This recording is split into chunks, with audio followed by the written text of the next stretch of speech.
Salut Martin, Salut. merci beaucoup d'être là, franchement super gentil. Tu viens de finir l'entraînement là, on est à côté de Gerland au Rock Hotel, Exactement. qui nous ont mis bien d'ailleurs, on est dans une salle là, trop bien, trop stylé. Je suis très content de t'avoir Martin, aujourd'hui dans le podcast. L'idée en fait c'est, je voulais vraiment un profil d'un jeune, d'un neuf, en plus issu de la formation toulousaine, moi je suis passé par là-bas, j'adore ça, donc ça me parle. Moi qui suis fan de skills, en plus je pense qu'on va pouvoir parler, parce que la formation toulousaine quand même là-dessus c'est costaud. Et j'aimerais bien voir qu'on voie ensemble ton parcours, comment tu as géré ta place et fait ta place dans le top 14 et au niveau international. Et puis après qu'on aille en détail de cette passe de noces, comment tu l'as bossé, comment tu l'as amélioré, peut-être les points faibles sur lesquels tu bosses, enfin, et les points forts sur lesquels tu t'appuies. Ça te va? C'est parfait. Est-ce que avant ça, tu peux te présenter, s'il te plaît, Martin? Et je m'appelle Martin Pagerollo, j'ai 25 ans. Je suis joueur de rugby professionnel au Loup Rugby et international italien. Que dire de plus C'est déjà pas mal. C'est déjà pas mal. C'est déjà pas mal. Tu viens d'où? Tu viens de Toulouse, toi? Non, du Gers, moi de l'île Jourdain. À 30 t'es minutes de Gersois, Toulouse. toi. Ah oui, Exactement. d'accord. Exactement. Le peu d'épisodes que j'ai fait avec des Gersois, en général, il y a toujours un petit quart d'heure, 20 minutes, le temps que la bête sauvage se... Non, je suis calme, moi. Je suis Gersois calme. T'es un Gersois calme. Mais ouais, cool. Ah, ok, tu viens de l'île Jourdain. Exactement. L'île Jourdain, ça joue en Fedjin, ça, non? Fedjin, ouais. Ouais, j'avais joué Monté contre... il y a 2 ans, ouais. Pas mal, pas là. Bah, t'es vraiment dans le berceau du rugby, en tout cas. Ouais. J'ai commencé le rugby là-bas à 5 ans. T'as commencé le rugby, ça allait être ma question. Ben, j'ai commencé à 5 ans à l'USL, l'Union Sportive Lilloise. Ok, et t'as été là-bas Jusqu'à mes 11 ans. Ok. J'ai fait jusqu'à Benjamin et fait 12 ans. Ouais. Et en minime, je suis arrivé au Stade Toulousain. Direct. Ah oui, donc Ouais. hyper tôt, quoi. Ah, je pensais que tu serais venu plus tard. Non. 12 piges, quoi. Ouais, c'est ça. 12 ans. Comment tu viens au Stade Toulousain? C'est toi qui t'inscris ou c'est sélection J'ai déjà? fait des sélections du Gers. Ouais. Du coup, et on avait joué contre donc une sélection Haute-Garonne. Ça s'était bien passé, donc je sais que il y avait eu des discussions entre entraîneurs. On avait fait un tournoi à Gaillac où on avait joué contre le Stade Toulousain. Ok. Donc avec l'île Jourdain. Et je crois qu'il y avait mes parents qui étaient venus me voir et un des coachs du Stade Toulousain, donc Émile Ntamak, qui je crois avait discuté avec mes parents, m'avait conseillé de faire des détections. Ok. Donc je suis passé par les détections. Et ça s'est très bien passé. Donc, du coup, j'ai pu intégrer l'effectif minime. Il me semble que c'était 2012-2013. Ok. Ah oui, donc hyper jeune. C'était tout de suite en mode je veux performer dans le rugby ou c'était juste ça s'est fait comme ça parce que t'étais bon, tu t'es dit vas-y, c'est à Toulousain quand même, j'y vais. Ah, ben ça a toujours été mon rêve d'être rugbyman professionnel. Moi, j'avais... on va dire que l'école de rugby était assez compliquée pour moi parce que j'ai un an d'avance en cours. Ok. En école, j'ai sauté la moyenne section. Donc, Ok. on va pas dire que je suis une tronche, mais de la moyenne section. Et donc, du coup, mes meilleurs C'était potes... début d'année sûrement. Je suis du Voilà. 6 janvier. Ah, voilà, moi je suis Didier, j'ai Donc, sauté aussi la maternelle. donc, voilà. Donc, du coup, mes meilleurs potes avec qui j'étais en cours, en maternelle, avaient un an de plus que moi. Ah oui. Et donc, du coup, je jouais 1 an sur 2 avec eux au rugby. Et donc, du coup, 1 an sur 2, je m'amusais beaucoup plus ou un peu moins. Avec tes potes et l'année d'après, t'étais tout seul parce qu'ils étaient tous montés. Exactement. Et donc, c'était assez compliqué, honnêtement, quand je me retrouvais avec mon âge ou un an de moins. Enfin, je prenais beaucoup moins de plaisir parce que je jouais vraiment au rugby par pur plaisir et j'avais pas forcément cette idée de performance quand j'avais 7-8 ans. Hein. Mais j'allais beaucoup pour les copains. Et donc, du coup, je bossais aussi de mon côté. Et après, je me suis dit, de toute façon, 1 an sur 2, je me fais chier, entre guillemets. Enfin, du moins, je m'amuse moins. Donc pourquoi pas aller tester Bien sûr. et se lancer des objectifs, même si c'était jeune, c'était quand même très Et intéressant. puis tout d'un coup, tu rejoins une institution, quoi. Exactement. T'es débarqué Ah oui, là-dedans. moi, ma chambre, c'était des posters de partout du Stade Toulousain. De qui d'ailleurs? Honnêtement, je vais te transmettre après une photo de ma chambre. En fait, c'est des murs blancs C'est vrai. à la base, mais Franchement, je veux bien. tu n'as plus de murs blancs. C'est vrai? Ouais. Et c'est quoi? C'est toutes les légendes, Byron Keller. Mais que des posters. En fait, c'est des murs de posters. Des petites, tu vois, je prenais les magazines, je les découpais. Oui, les magazines de rugby de l'époque, là. Ouais, des photos, t'as des photos comme ça, mais j'en avais tapissé toute ma chambre. Je te transmets ça. Et que des mecs Satouza? Non, t'avais beaucoup d'équipes de France, des joueurs, des stars internationales, mais après en fait, j'ai une anecdote à te raconter, j'avais aussi tous les calendriers des années du Stade Toulousain. Ouais. Et donc, du coup, j'ai pu afficher, à la mienne aussi. À la suite. Donc ça, c'est cool. Énorme. Et non, après, en star, j'étais un grand fan de Dan Carter, Johnny Wilkinson. J'avais ça y est toujours, hein, donc j'ai du Maxime Médard avec qui j'ai eu la chance de partager un peu les terrains. J'ai du Fred Michalak. Ouais. Oui, les stars internationales. Toutes nos stars avec lesquelles on a grandi, bien sûr. Exactement. Donc, t'es bazardé là-dedans, tu commences, t'arrives en minime. Comment ça se passe? On va pas faire année par année, ça prendrait trop de temps, mais c'était ces 3-4 premières années là jusqu'en Crabos. Ça se passe bien tout de suite, t'es dans le moule? Ouais, ça se passe très très bien. On a un très bon groupe. En cadet à la mercerie, on est champion de France. Ok. Après, ce qui était un peu compliqué, c'est que en fait, tous les ans, tu crées des liens avec les mecs. Et en fait, il y a un brassage quand même énorme des jeunes. Donc, c'est une pyramide, hein. Plus tu montes les années, plus ça se resserre, quoi. Mais c'est une pyramide et heureusement, ça se passe. Bon, moi, je l'ai pas vécu parce que du coup, j'ai réussi à passer un peu les échelons. Mais t'as 15 recrues par année à peu près et t'en as 15 qui dégagent, quoi. Donc c'est dur à dire comme ça, hein, mais c'est la triste réalité du rugby. Ouais, et puis finalement, déjà à 13-14 piges, tu commences à te faire des potes sur l'année. L'année d'après, t'as 3 potes qui sont partis, t'en as 15 qui arrivent, quoi. Et puis tu t'intègres le Stade Toulousain, donc du coup tu rêves, tu te projettes vachement. Et puis d'une année à une autre, tu peux te retrouver... Bon, après, t'as pas le choix, ça fait partie aussi Exactement. T'as des mecs avec qui t'as commencé à 12 piges, là, et vous avez passé toutes les étapes ensemble? Moi, j'ai commencé donc en minime de ma génération, il y avait Romain, un Tamac. Ouais. L'année d'après, il y a Mathis Lebel. 14 piges qui arrive? Ouais, 13 ans. Après, moi, j'étais en école avec lui. Après, il était à l'Isle-Jourdain, ouais. Moi, je le connais depuis tout petit, parce qu'en fait, on jouait contre lui, il est de Saint-Martin, moi, je suis de l'Isle-Jourdain. Ah oui, même pas 10 km. Donc le derby, il est pas drôle. Exactement. Donc, nous, on se connaît depuis très, très jeune. Ah ouais, énorme. Et donc, on a joué en sélection du Gers ensemble, et on a eu la chance de se retrouver à Toulouse, et de jouer nos premiers matchs. Enfin, moi, mes premiers matchs, j'ai joué avec lui à Toulouse, ouais. Ok, bon, et puis quand t'as vécu toutes ces étapes step by step et que tu montes, c'est pas mal. Donc Romain et Mathis, j'ai commencé avec eux en minime. Okay. On parle souvent de l'identité toulousaine, de la philosophie toulousaine, de l'état d'esprit. On dit jamais concrètement par quoi ça se traduit, tu vois, c'est comme une espèce de truc philosophique. Pour toi, comment ça se traduit sur tes années de 13 à 17, 18, là, quand t'es vraiment en apprentissage, tu vois, des skills, de comment jouer au rugby, etc. Comment tu le ressens, ça, par rapport aux éducateurs, par rapport à l'identité j'ai connu que le Stade Toulousain, donc je sais pas forcément pour toi, c'était normal. Ouais, mais je sais pas trop te le comparer avec d'autres institutions. Mais ce que je peux te dire, c'est que on va dire qu'à Toulouse, on te bride pas forcément, tu vois. Donc ça veut dire que tu vas beaucoup bosser tes skills. Moi, je bossais beaucoup les passes et le pied. Mais après, sur du collectif... Déjà, à 13 piges, tout seul dans ton coin avec des exercices dans spécifiques. mon coin, mais aussi, je sais qu'on avait entraînement... Je crois en minime, tu commences, donc t'as entraînement le lundi, mardi, mercredi, vendredi. Ok. Donc t'as déjà 4 entraînements par semaine. Et je sais que le lundi, c'était... un soir, c'était que de l'individuel. Ouais. Donc j'allais au club pour faire tes passes, tes pieds. Tu vois, ça, il y a 10 ans, je suis pas sûr qu'il y ait beaucoup de clubs qui faisaient déjà des skills individuels sur une séance d'entraînement, oui. Elle est là, la et t'avais c'était des joueurs, généralement des anciens joueurs pros qui faisaient les spécifiques au poste. Enfin, moi, par exemple, je me rappelle que je faisais avec Garbajosa, qui était, je pense qu'il devait passer son DE ou un truc comme ça. Je sais que lui m'apprenait entre guillemets à faire des passes. J'ai beaucoup bossé avec Biamouré aussi. Ah bah oui. Je suis passé avec plein de joueurs. Le jeu au pied, j'ai déjà fait avec Emans quand il était à ce moment-là. Avec Joël Dupuis, ça a été mon coach aussi en cadet. Mais c'est des anciens joueurs qui sont passés par Toulouse qui te coachent dès le plus jeune âge. Oui. Donc du coup, c'est un apport monstrueux, quoi. Quand t'as Cédric Emans qui t'apprend ou Garbaza qui t'apprend à faire une passe, puis toi tu bois ses paroles comme si c'était un. Exactement. Donc, oui, il est là le secret. Beaucoup d'individuels et beaucoup du coup de joueurs pros qui beaucoup d'individuels et dans le collectif, je te dis, on n'est pas bridé. Donc oui, il va y avoir une énorme rigueur. Donc on va attendre beaucoup de toi et du collectif, mais on va pas brider les joueurs dans le sens où tu dois faire ça, mais juste tu vas favoriser l'initiative, tu vois. Et il y a un mec qui prend l'initiative, même si elle est pas bonne, tu vois, tu vois tout le monde, il faut que tout le monde aille dans son sens, par exemple. Ok, ouais. Donc même s'il y a déjà un peu un système, une structure de jeu, s'il y a une initiative, tout ça saute et ça joue au rugby. Okay, ouais. Après, je sais pas comment ça fonctionne ailleurs. Justement, tu vois, moi, je compare sur un club où il n'y a pas du tout des formateurs réputés. Je viens d'Alsace, donc j'étais à Strasbourg. Oui, on avait 14 piges et on nous parlait d'un système 1-3-3-1 et on nous faisait faire ça, on récitait, fallait faire des sorties de camp, des trucs, lunaires, quoi. Et non, mais je te dis pas qu'il y avait pas forcément de système de jeu, mais tu pouvais en sortir quand même. Ouais. Ok. Donc, Ouais, je pense que ça passe par là et c'est hyper intéressant. Donc ça se passe bien, tu montes les échelons les uns après les autres, t'arrives en espoir. ouais.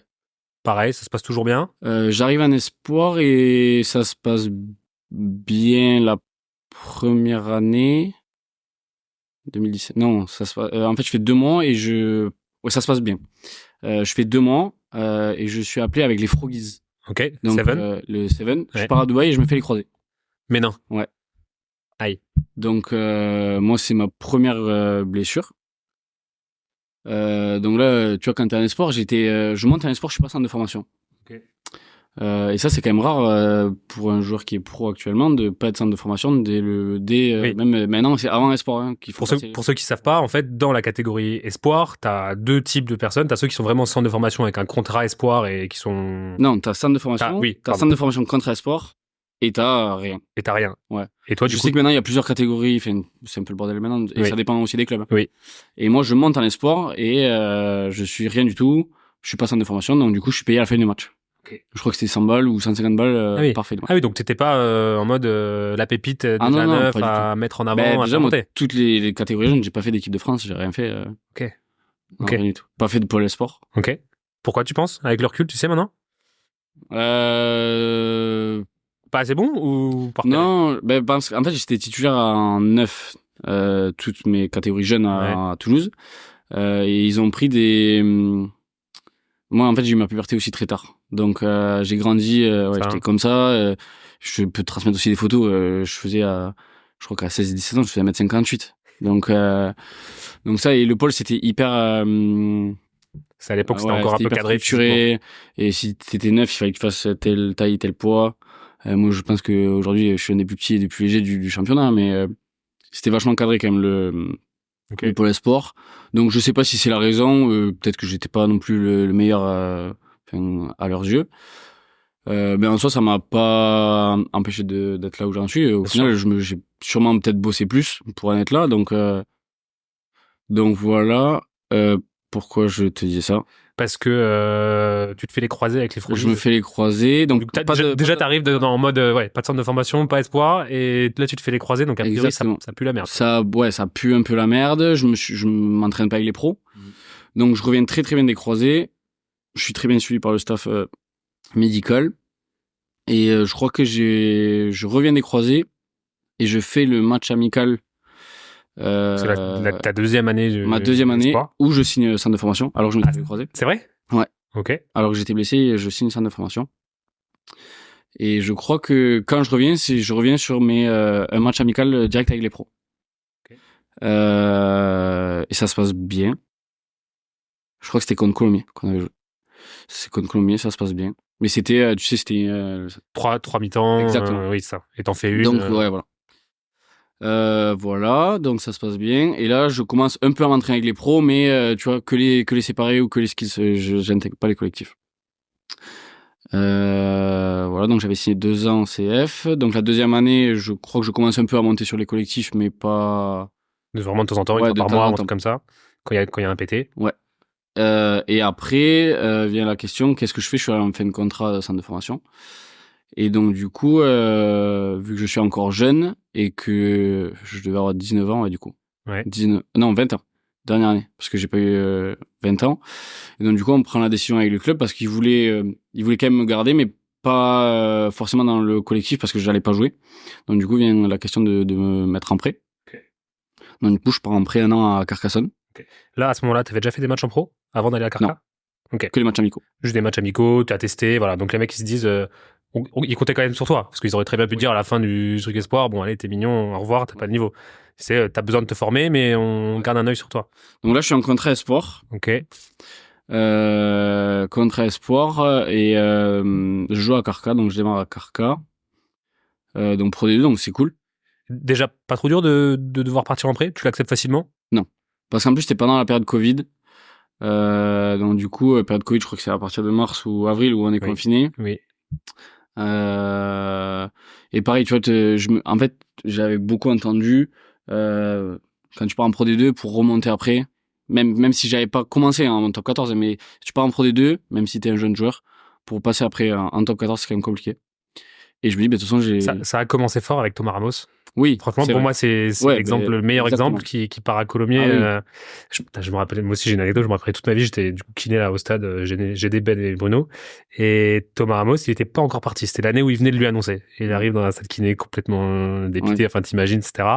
Et je me rappelle, c'est Ben qui lui me dit, il dit, tu vas faire une année monstrueuse à Colomiers, tu vas tout casser, tu vas revenir. Et en effet, il fait une année de monstre et il Ouais. revient Et je et il crois qu'il est s'impose, meilleur quoi. buteur en plus. Ouais, meilleur buteur Pro T2, il revient l'année d'après, et il s'impose au stade, Ouais, quoi.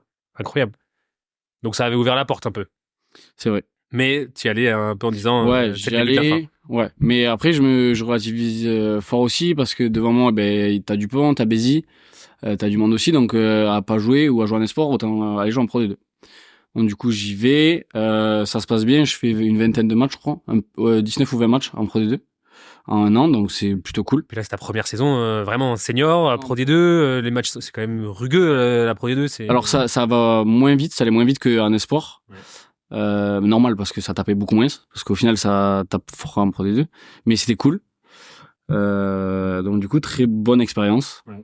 Très bonne expérience. Le stade est content de moi parce que ben je signe un contrat mon contrat pro, il me semble. Ok. Et donc là plus que positif. C'est finalement Ouais, parce que ben, en gros ça s'est très bien passé. Ils sont contents de moi. Je reviens au club. Parce qu'ils auraient pu me dire franchement c'était un point de bascule de ta carrière. Parce que oui, si ça se passe mal, tu joues pas à Carca, fin de contrat, et puis là soit tu signes en Pro D2, soit tu signes à l'époque T1, il n'y avait pas de national. Ouais. Donc du coup ça se passe bien. Donc je reviens à Toulouse. Il me semble que quand je reviens, je suis contrat pro ou il me reste peut-être un an de sport. Donc, ça va être un peu à la limite. Dans ces eaux-là, ouais. Et donc du coup, je fais mes premiers matchs. Donc du coup l'année d'après avec Toulouse. Honnêtement, c'était mon rêve du coup qui se réalisait parce que ben je porte le maillot de la première. C'est l'année où tu joues beaucoup, non? Cette année-là. C'est l'année d'après. C'est l'année d'après, ok. Donc tu reviens là, c'était vraiment avec les pros, ça y est, ouais. collectif en collectif aussi, t'es tout le temps là, quoi. Ouais, tout le temps là. Ok. Tout le temps là. C'est quoi ton mindset à ce moment-là? Parce que quand t'es un petit jeune du centre de formation qui arrive, comment tu fais pour t'es dans l'optique tout de suite de performer ou tu te trouves un peu... jouer. Okay. Je veux jouer direct. Je suis content de retrouver mes meilleurs potes. Ouais. Parce que du coup, ben Romain et Mathis qui eux ont explosé beaucoup plus tôt que moi. Ouais, ils ont très vite matché. Très vite performé. Donc du coup très vite dans le 15 de départ ou dans les 23. Donc content d'être avec eux. Et donc ouais, comme je te dis, un rêve qui se réalise. Donc trop cool de porter le maillot de Toulouse avec mes potes en plus. Donc ça vraiment vraiment top. La première? Ma première, c'était contre Perpignan. À Perpi ou Ernest? À Ernest Vallon. Où je prends une commotion. je rentre, on me fait une passe inter. J'ai l'action. On me fait une passe inter, je vois pas le mec, je me vois marqué entre les poteaux, je te jure. Ouais. Et je vois pas le mec, et je prends pas commotion, mais vu que, en fait, moi je me suis cru en fédéral encore, ou en sport, je reste au sol. Et en fait, quand tu restes au sol en top 14, ben, quand il voit qu'il y a un coup à la tête, ben, c'est... Bam, carton. Voilà. Donc je sors. J'ai dû jouer peut-être 10 minutes, même pas. Énorme. Donc voilà. Mais c'était une très bonne expérience, quand même, tu vois. Même de rentrer dans le stade, c'est la première fois que je jouais devant autant de monde. Ernest Vallon, où j'allais voir des matchs ici petits. Et là, t'y es, ça y est, quoi. Ouais. De l'île Jourdain, t'y es. Donc vraiment cool. Vraiment, vraiment cool. En plus, toi qui n'as pas fait d'équipe de France jeune, t'as pas connu, tu sais, souvent quand tu fais des moins de 16, moins de 18, moins de 20, équipe de France, des gros stades et tout ça. Comment t'étais stressé, juste envie de jouer à fond? Ouais, non, pas... crotte au cul, comment t'étais? Non, pas stressé. C'était peut-être, là où j'étais stressé, sûrement, c'était la veille du match. Tu vois, en t'endormir ou un truc comme ça, tu penses à beaucoup de choses. Ouais. Mais avant de rentrer sur le terrain, honnêtement, je kiffais de ouf. C'était ouais, vraiment plaisir. Non, pas trop de stress. Okay. Mais après, de base, je suis pas quelqu'un de stressé, hein, donc je me pose pas trop de questions. J'essaie vraiment de profiter du moment. J'ai l'impression aussi que ça, Toulousain, ils sont forts à ça. À t'y amener tranquillement. Ouais. Non, tu crois pas? C'est vrai qu'ils sentent aussi le moment où te mettre. Hein, des fois à contre-cœur des joueurs parce que moi j'aurais aimé y aller bien plus tôt. Ouais. Mais au final, peut-être que bien plus tôt, ils m'auraient mis et j'aurais pas performé et ciao. Donc en soi, c'est pour ça que je te dis, je regrette rien aussi de comment moi j'ai fait, comment ça s'est passé, parce que j'en suis là aujourd'hui. Donc c'est qu'ils avaient raison aussi de. Ouais, ça. Je trouve qu'ils sont forts, même pas sur le premier match, sur l'accompagnement des. Tu vois bien qu'avant d'être vraiment tranquille et serein et de jouer libéré en top 14, il te faut 4, 5, 6 matchs, tu vois, et goûter par-ci par-là. Et là-dessus, je trouve qu'ils sont quand même forts, tu vois. Pardonner si c'est pas grave, si tes 2-3 premières feuilles, t'es pas excellent, mais par contre, après, il faut matcher, tu vois, même faire confiance aux jeunes, tu vois, les faire rentrer dans les matchs chauds où ça joue à un point et tu fais quand même rentrer tes jeunes et tu leur fais vraiment confiance, tu vois, pas juste. Bah, surtout plus là, depuis ces 2 dernières années, honnêtement, quand tu vois le niveau des jeunes à Toulouse, honnêtement, je sais même pas qui est, moi qui joue du coup à Lyon maintenant, je sais pas si je préfère jouer l'équipe avec les stars ou l'équipe avec les jeunes, tu vois, parce que les jeunes maintenant, c'est des clubs comme pas possible. Ils sont en concurrence, ils sont à la limite de battre les stars aussi. Donc honnêtement, t'as 2 équipes incroyables à Toulouse. Quand tu vois que l'année dernière, ils vont taper le MHR à l'extérieur avec que du CDF, c'est incroyable. Ok, ça marche. Donc là, tu commences à rentrer dans la boucle, c'est cool. T'es numéro 3 au poste, grosso modo, dans ces jours-là, voilà. Et tu matches souvent. L'année d'après, c'est un peu même la confirmation. Tu commences à vraiment enchaîner les matchs. Ouais, surtout du coup pendant les périodes internationales, où Antoine monte avec l'équipe de France. J'ai pas mal de fois le maillot de numéro 9, donc c'est cool, je peux enchaîner un peu. Et ça se passe très bien, je fais des bons matchs, le staff est content de moi. Voilà. Cool, parfait. Et t'arrives sur cette 3e année. Est-ce que c'est l'année où il y a Paul qui arrive, Graou? Ma première année en pro, je suis en concurrence en tant que 2-3 avec Baptiste Germain. Et la deuxième année, du coup... oui, il y a Baptiste Germain encore. Et la deuxième année, c'est avec Paul aussi. Ok, ça marche. Et sur cette 3e année, tu commences à jouer un peu moins? Et non, c'est quand je pars. C'est quand tu pars, oui, la fin de la 2e année, oui, d'accord. Ouais. Attends, parce que t'es parti parce que j'avais en 2023. Je suis parti il y a un an et demi. Après le titre, t'es parti. Ouais. Ok, oui, donc ça, t'as fait 2 ans après Carca. Ouais. Ok, ça marche. Et c'est quand que tu matches un peu moins, c'est quand... En soi, il y a pas une année où j'ai plus matché que l'autre. En 2 saisons, j'ai fait 27 matchs, je crois. Ok. Donc en soi, j'ai dû faire peut-être 15 et... tu vois, j'ai pas fait une grosse différence entre 2 saisons. Ça marche. Mais juste, j'avais un +1 dans mon contrat. Mais je voyais qu'il y avait beaucoup de concurrence, surtout que la deuxième année, donc la dernière avant que je parte, il y avait aussi Arthur Retière qui jouait autant neuf qu'il y est. Qui voilà. Donc des fois même en remplaçant, tu mettais pas de 9 remplats parce que tu avais Arthur Retière qui pouvait bien sûr, qui pouvait aussi jouer 9. Mais tu faisais un 6-2 avec Arthur Retière qui était un peu mix et un 10-12 quoi. Ouais. Ok, ça marche. Tu prends la décision de quitter le stade. Ouais. Ça doit être dur quand t'es de la région, t'es installé, t'es monté jusque-là, t'as franchi toute la pyramide dont on parlait. Comment tu le gères, ça?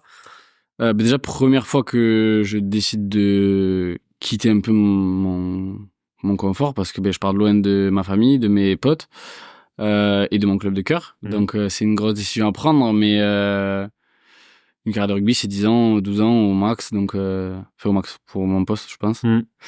Donc du coup, j'ai pas non plus de temps à perdre. Et puis j'aime vraiment ce sport, donc je me vois pas jouer un match sur 4 ou un match sur 5. Donc la décision se fait, elle est dure à prendre, mais elle se fait facilement. Oui. Si tu te laisses les sentiments de côté, c'est la situation rationnelle. Ok. Ils sont ok, le stade, ils comprennent, tout se passe bien. Ouais. Ok. Pourquoi le Loup? Pourquoi le Loup? C'est une équipe compétitive. Je connaissais Garbajosa à ce moment-là. C'est le moment où Xavier Garbajosa devient manager de... moi, je signe au Loup. Enfin, c'est Xavier Garbajosa qui me fait signer. Ah, ok, d'accord. Ok. Ouais. Ah, t'as pas connu l'Hermignoni, toi, tu l'as pas connu. Non, mais j'ai pas connu Garbajosa non plus. Parce que quand je signe, c'est lui qui me fait signer, mais quand j'arrive au Loup, il est plus là. Ah, ok. Oui, c'est vrai. Parce que du coup, quand il te fait signer, c'est son année au Loup et c'est là où il est pas conservé l'année d'après. Exactement. Ok, d'accord. Ça va d'arriver dans un... c'était un peu le bordel. Hein. Bah oui. C'était un peu le bordel, mais en soi, c'était une nouvelle expérience. Toi, tu y allais en mode, moi, je suis là pour m'imposer. Ouais, jouer, ok. Mais c'est sûr que des fois, on aime bien arriver dans un club où l'entraîneur t'a voulu, bien sûr. Mais en soi, j'avais eu Fabien Genbacher au téléphone aussi, ça se passait bien aussi. Tu as tout de suite rassuré, c'était parti. Ouais. Après, à un moment donné, c'est un sport, donc si tu performes, tu joues. Si t'es bon, tu joues. Ok. Donc, tu débarques au Loup. Ouais. Ça va, l'acclimatation? Ça se passe bien?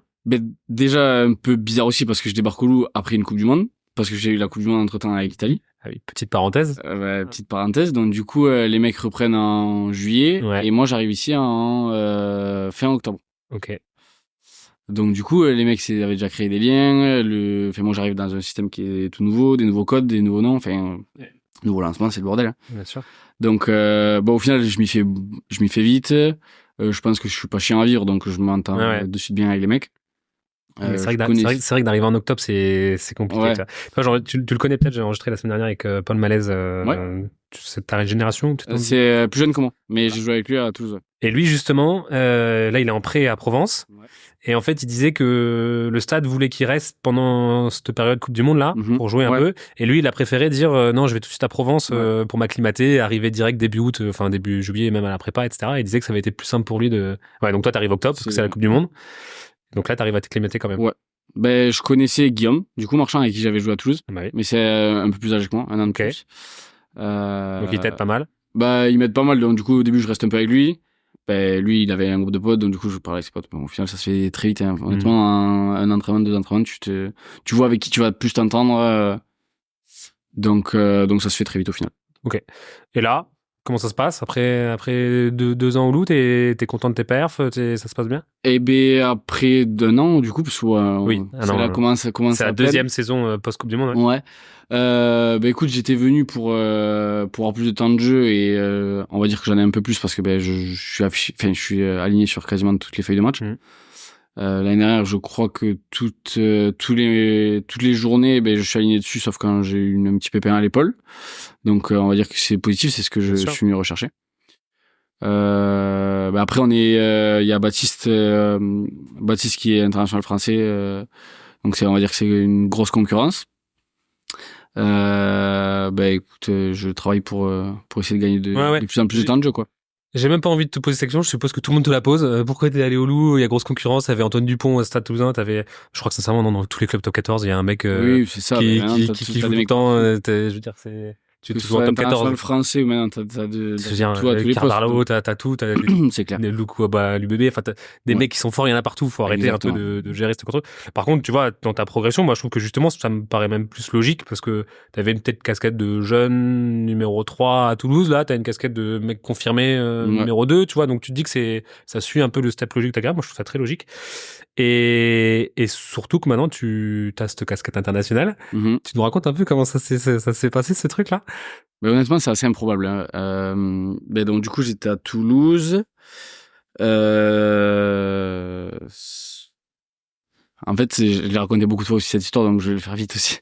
Donc moi, Ange Capozzo nous rejoint donc ma dernière année à Toulouse. On est de suite, on accroche amicalement. Donc on discute de tout et de rien, on fait les cons, voilà. Et là, on parle de nos origines, mais je sais pas pourquoi ni comment ça s'est fait. Et moi je lui dis que moi aussi mes grands-parents sont italiens. Et il me dit mais pourquoi tu veux pas jouer pour l'Italie? Et je dis je t'avoue, je me suis jamais posé la question, mais honnêtement jamais. Ouais. Autant tu vois, j'ai des origines italiennes, tu vois, mes grands-parents ça, je sais même pas comment l'expliquer, mais moi ça m'était jamais venu à l'idée. Et au final, lui en parle à son manager de la sélection italienne et il lui dit Martin Pajrolo qui joue à Toulouse avec moi, ses grands-parents sont italiens, donc il est éligible pour jouer avec nous. Et il m'appelle, je crois, 1 ou 2 jours après en me disant qu'il aimerait bien que je vienne pendant le tournoi pour m'entraîner juste, même si je vais pas jouer, mais il voulait me voir en fait. Et donc du coup j'y vais pendant 10 jours. Et tu fais la prépa du 6 Nations 2023, non, même pas la prépa. Du coup. Parce qu'en fait, il les prévient pendant le tournoi que je suis éligible. Et donc, du coup, je crois que même 10 jours après. Ah, tu viens faire les 2 dernières journées à t'entraîner avec les mecs, quoi. Exactement. Ah, ok, d'accord. Exactement. Je savais pas du tout. Et là, on est 2023, juste avant la Coupe du Monde. Juste avant la Coupe du Monde. Ah oui, donc c'est vraiment fait. Ouais. Et donc, du coup, ça se passe bien. Mais bon, je m'entraîne, quoi. Donc, tu vois, les entraînements en plus fin de 6 Nations, c'est pas hyper intense, tu vois. Faut pas se chier non plus, tu vois. Donc, mais je joue mon jeu, tu vois, j'en fais pas des caisses, j'en fais pas moins. Et voilà, et au final, là, je rentre en France, du coup. J'enchaîne 2-3 bons matchs avec Toulouse. Ok. Donc ça, je pense que ce qui m'aide pour postuler pour la liste de la Coupe du Monde. Ouais. Et je suis sur la liste et je fais la Coupe du Monde avec l'Italie. Énorme. Surtout que sorti de nulle part, quoi. Sorti de nulle part. Du coup, ça se passe 4 mois avant le début de la Coupe du Monde, un truc comme ça. Exactement. Ouais. Incroyable. Ta place, tu penses que tu l'as gagnée donc sur ces matchs Stade Toulousain et sur la prépa aussi? Non, en prépa, je pense pas. Ok.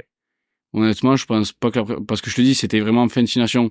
Il y avait pas d'entraînement intense, c'était plus de la clarté qu'on faisait avec les mecs. Moi, j'étais souvent en face. Je sais pas touché beaucoup de ballons. Ouais.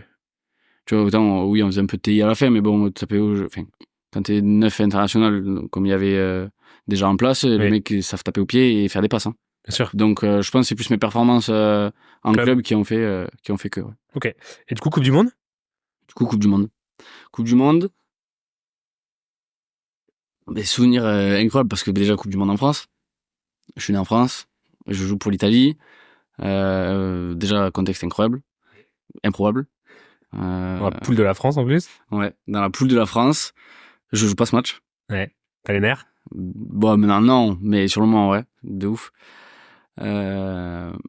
C'était une expérience de ouf. Moi, je joue le premier match, c'est qu'on a Namibie. Je suis remplaçant. Ouais. On fait un gros match, on gagne bien comme il faut. Deuxième match contre l'Uruguay, je joue pas. Troisième match contre les Blacks. Alors, c'est un très bon souvenir et un très mauvais. Pourquoi? Est-ce que vous vous rappelez pas du score? Si, vous en prenez. Oui, mais bon. Ben, incroyable parce que t'es face au Waka. Déjà, mais ça, c'est un truc, c'était impensable pour moi.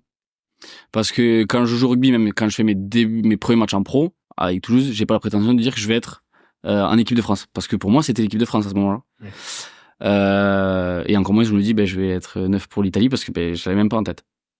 Donc du coup, je suis face au Black, face au AK, et c'est incroyable. Honnêtement, incroyable. Donc ça, c'est un souvenir de malade. Tu joues contre une énorme entité. Enfin, c'est ouf. Le résultat, honnêtement, il m'a fait mal parce que je suis un gros compétiteur quand même si tu te dis, avant le match, bien sûr que tu te dis, on va essayer de gagner. Mais t'es réaliste aussi. T'es pas la Namibie, t'es l'Italie. Voilà. Donc t'es pas censé t'en prendre quasiment 100. Oui. Alors, du coup, c'était assez dur quand même. Et après, France, et je pensais honnêtement que j'allais démarrer le match. Et annonce de la compo, je suis même pas remplaçant. Okay. Donc j'ai eu quand même des explications comme quoi ça allait être, j'allais avoir beaucoup d'émotions et il fallait pas que ça joue contre moi et contre l'équipe. Ok. Ah oui, il a préféré te cacher de ses émotions. C'est des choix. C'est des choix. Tu pourrais dire que justement, ça te permettrait d'être. Ouais. C'est la grande question. Est-ce que les émotions ça sublime ou ça inhibe? En soi, j'ai joué contre l'équipe de France pendant destination et je pense que j'ai fait mes meilleurs matchs avec l'Italie. Donc bon, à ce moment-là, c'est des choix, c'est pas moi qui décide. Mais si je faisais moi la compo à chaque fois, je me mettrais un peu plus souvent. Mais non, c'est des choix et je les respecte et voilà. Donc du coup, expérience Coupe du Monde incroyable. Donc expérience italienne incroyable, le groupe est ouf. Tu parles italien? Ouais. Maintenant, je le parle bien, ouais. Ok. Au début, j'avais un peu de, j'en avais fait 3 ans pendant le lycée. C'est toujours honnêtement une langue qui m'a beaucoup attiré, donc je dis pas que j'étais bilingue au lycée, hein, loin de là. Oui. Mais j'avais des bonnes bases. Et en fait, déjà pendant la Coupe du Monde, t'es 4 mois en immersion, pas 4 mois, 3 mois. Et puis t'es H24 avec les mecs. C'est une langue qui est proche du français quand même. Oui, bien sûr. Moi, je m'appelle Scaloni, j'ai une grand-mère qui est italienne. Je le parle pas du tout, mais je le comprends assez facilement. Enfin, tu vois bien quand même, ça se ressemble grosso modo quand même. Donc, ok, trop bien. Là-bas, il y a pas de, comment dire, il y a pas de problème lié à ces règles d'éligibilité où des Italiens pourraient dire attends, qu'est-ce qu'ils vont nous saouler avec ce joueur qui est italien. En France, il y en a pas non plus. Ah non, mais c'est pour ça que je te demande non, si c'est quelque chose que tu as ressenti, pas forcément en Italie ou en France ou en. Honnêtement, je l'ai pas ressenti. J'ai été très très bien accueilli là-bas. Ok. Honnêtement, et je m'entends très très bien avec les mecs. C'est performance niveau des joueurs et ça s'arrête là quoi. Ouais. Et juste être un bonnard avec bonnard et que ça se passe bien.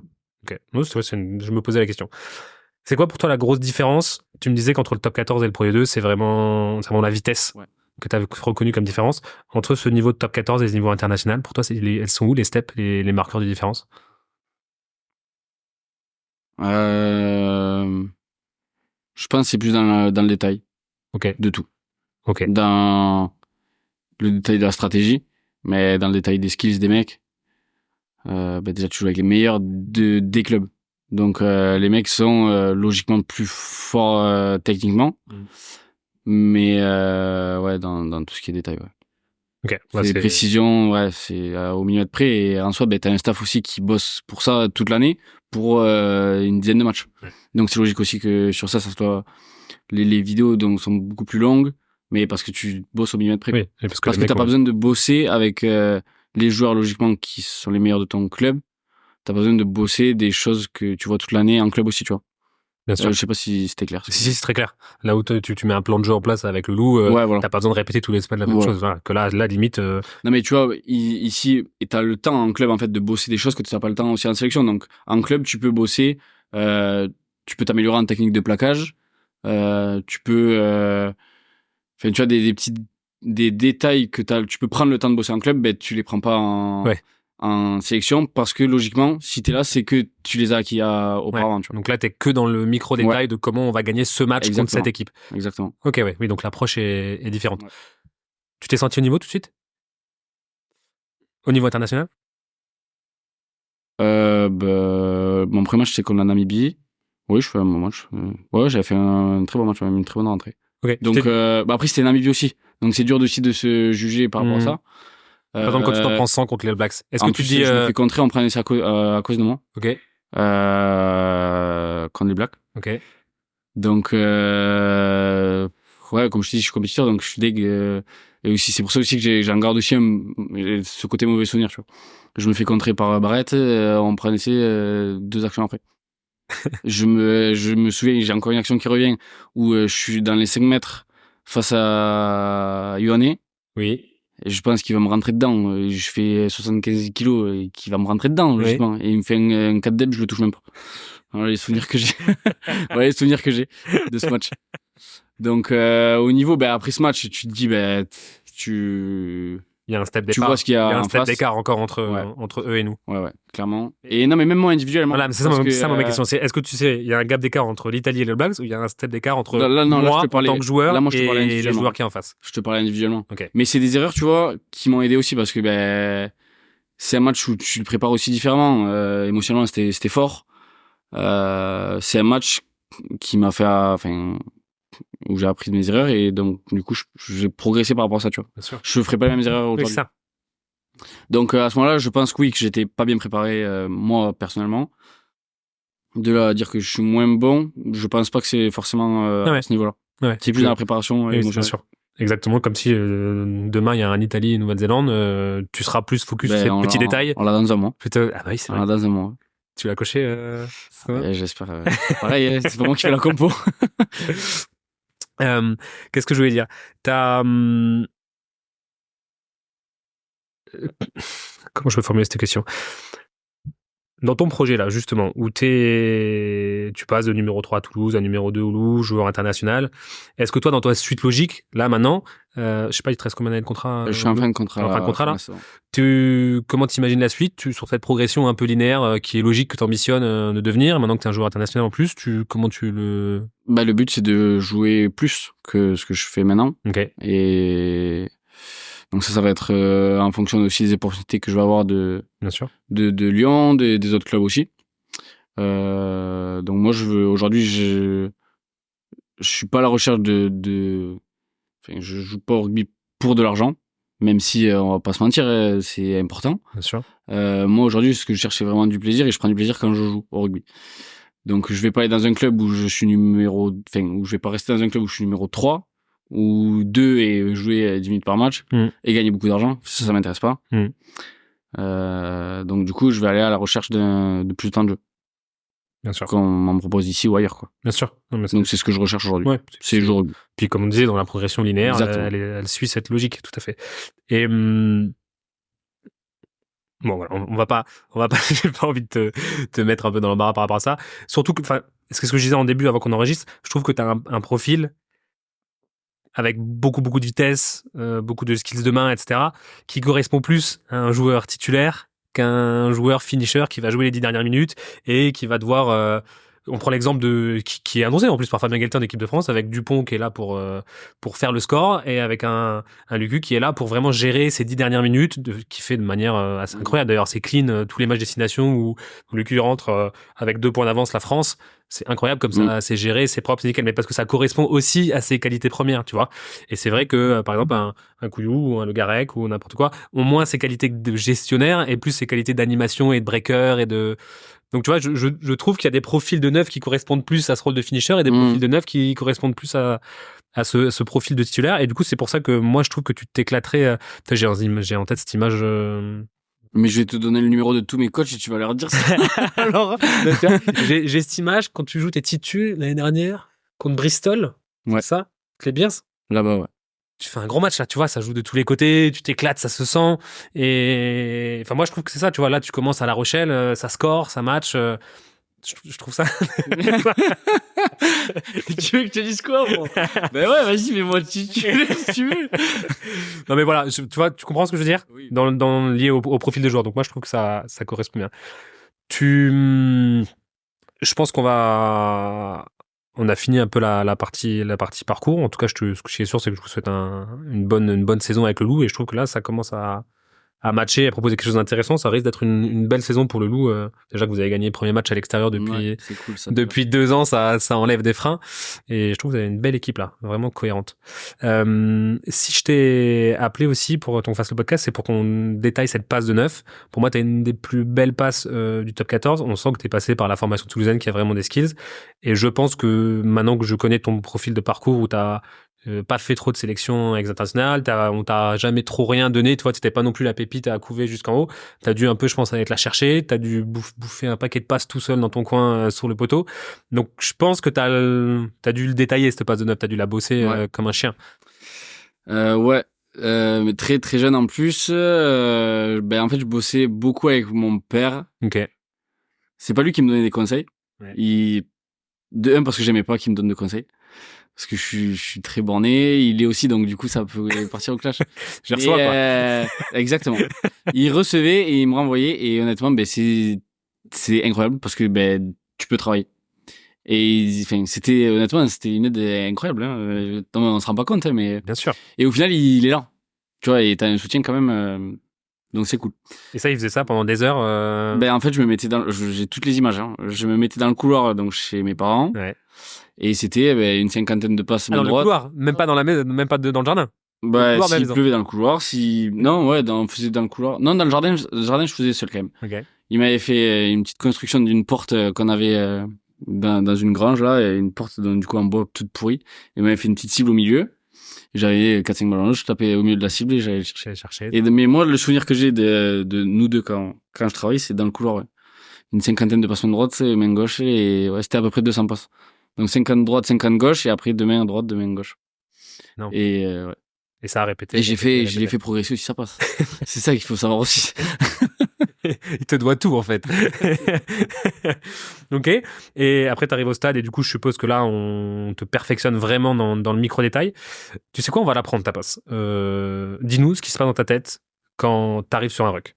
T'es à 5-10 mètres du ruck, donc même avant de poser tes mains sur la balle, tu vois. Qu'est-ce qui se passe dans ta tête si tu dois faire étape par étape? Alors là, par exemple, aujourd'hui, ouais. Vu que je me sens bien avec ma passe, aujourd'hui, je te dis ça, genre là, je sais pas quelle heure il est, mais c'est aujourd'hui. Ouais. Aujourd'hui, je vais penser à rien parce que c'est un automatisme, tu vois. Okay. Demain, je vais me lever et ma passe, par exemple, elle va peut-être plus monter que d'habitude. Et donc, du coup, je vais mettre un focus sur penser à être bien bas. Donc, en fait, ça évolue tout le temps. Okay. Mais tout le temps, tu dois...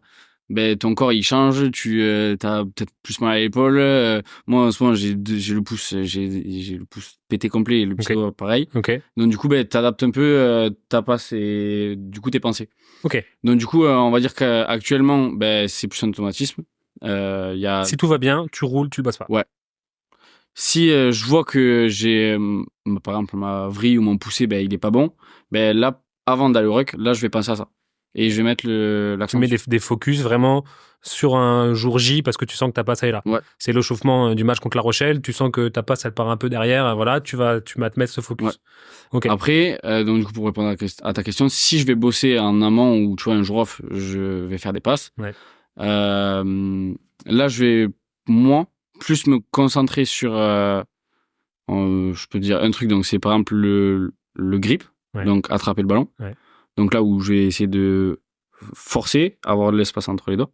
Ok. Moi, je vais me concentrer aussi sur ma jambe. Si je fais la passe vers la gauche. Quand tu me dis ton grip, c'est-à-dire que toi, quand tu viens attraper la balle, tu l'attrapes vraiment deux mains pleines et... C'est dommage qu'on n'ait pas pris de ballon. Ouais, on aurait dû. Faudrait que j'en ai un. Deux mains ouais, mais ma paume touche pas. Ok. Non, ma pomme touche pas. Ok. Est-ce que tu viens un peu comme Aaron Smith? Je regarde une vidéo de lui où il vient presque prévriller sa main arrière pour la prendre bien en dessous, histoire qu'il n'ait pas besoin de Elle faire est un ce peu geste. dessous, ouais, moi. Ok. Mais après, lui, il arrive, tu vois, il est déjà comme ça au rec. Ouais. Moi, je suis pas à ce point-là. Ok. Enfin, du moins, je m'en rends pas compte, mais je me vois pas faire ça. Ok.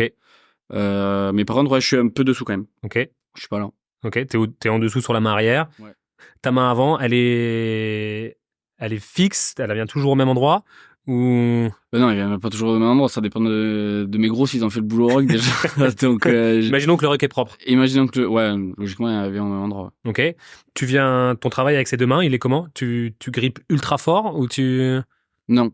J'essaie. En fait, c'est dur, hein. Mais c'est comme quand on dit, quand on joue au pied, tu vois, il faut que tu tapes vite. Ouais. Enfin, qu'il y ait de la vitesse, mais pas que tu forces. Ouais. Ben, en gros, c'est pareil sur les mains, tu vois. Ouais. Donc, oui, tu vas bien l'attraper, mais il faut pas que ça soit forcé, que le geste soit forcé. C'est une bonne prise, Fluide. un bon grip. Un bon grip fluide. Tu dois être capable de faire tous les mouvements que tu veux avec ce côté-là. Ok. Ouais. Contracter mais relâcher. Ok, ça marche. Ça, c'est pour ta position des mains. Avant ça, tu fais un screen, tu check ou tu... J'essaie de checker, ouais. Ok. Je te dis pas que je le fais tout le temps. De manière Ouais, un peu automatique. prévue ou...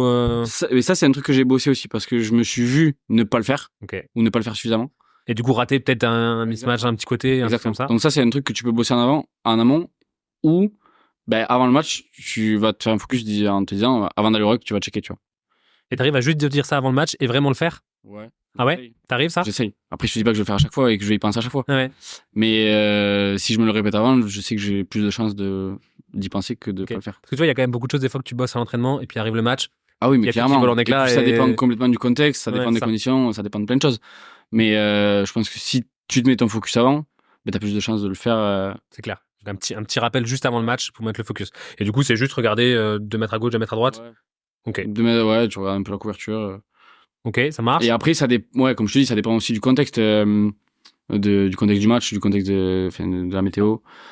Si je suis dans mes 22, je vais pas forcément tenter, même si j'ai un ballon rapide, je vais pas forcément tenter. Je sais que si ça va être un ballon lent, il y a pas forcément d'intérêt à tenter quelque chose aussi, tu vois. De toute façon, la défense, elle est placée, Ouais. c'est verrouillé. Donc ça dépend aussi des... Ok. On a parlé des mains, ta position des pieds. Chez Ouais. toi, elle est figée comme Sharon Smith ou c'est comme ça? Ou pareil, c'est assez libre? Moi, je suis pas hyper souple, donc du coup, le fait de faire une passe avec l'ouverture de hanche comme ça, déjà, je l'ai pas trop. Ok. Je suis debout, je touche pas mes pieds non plus, donc C'est vrai?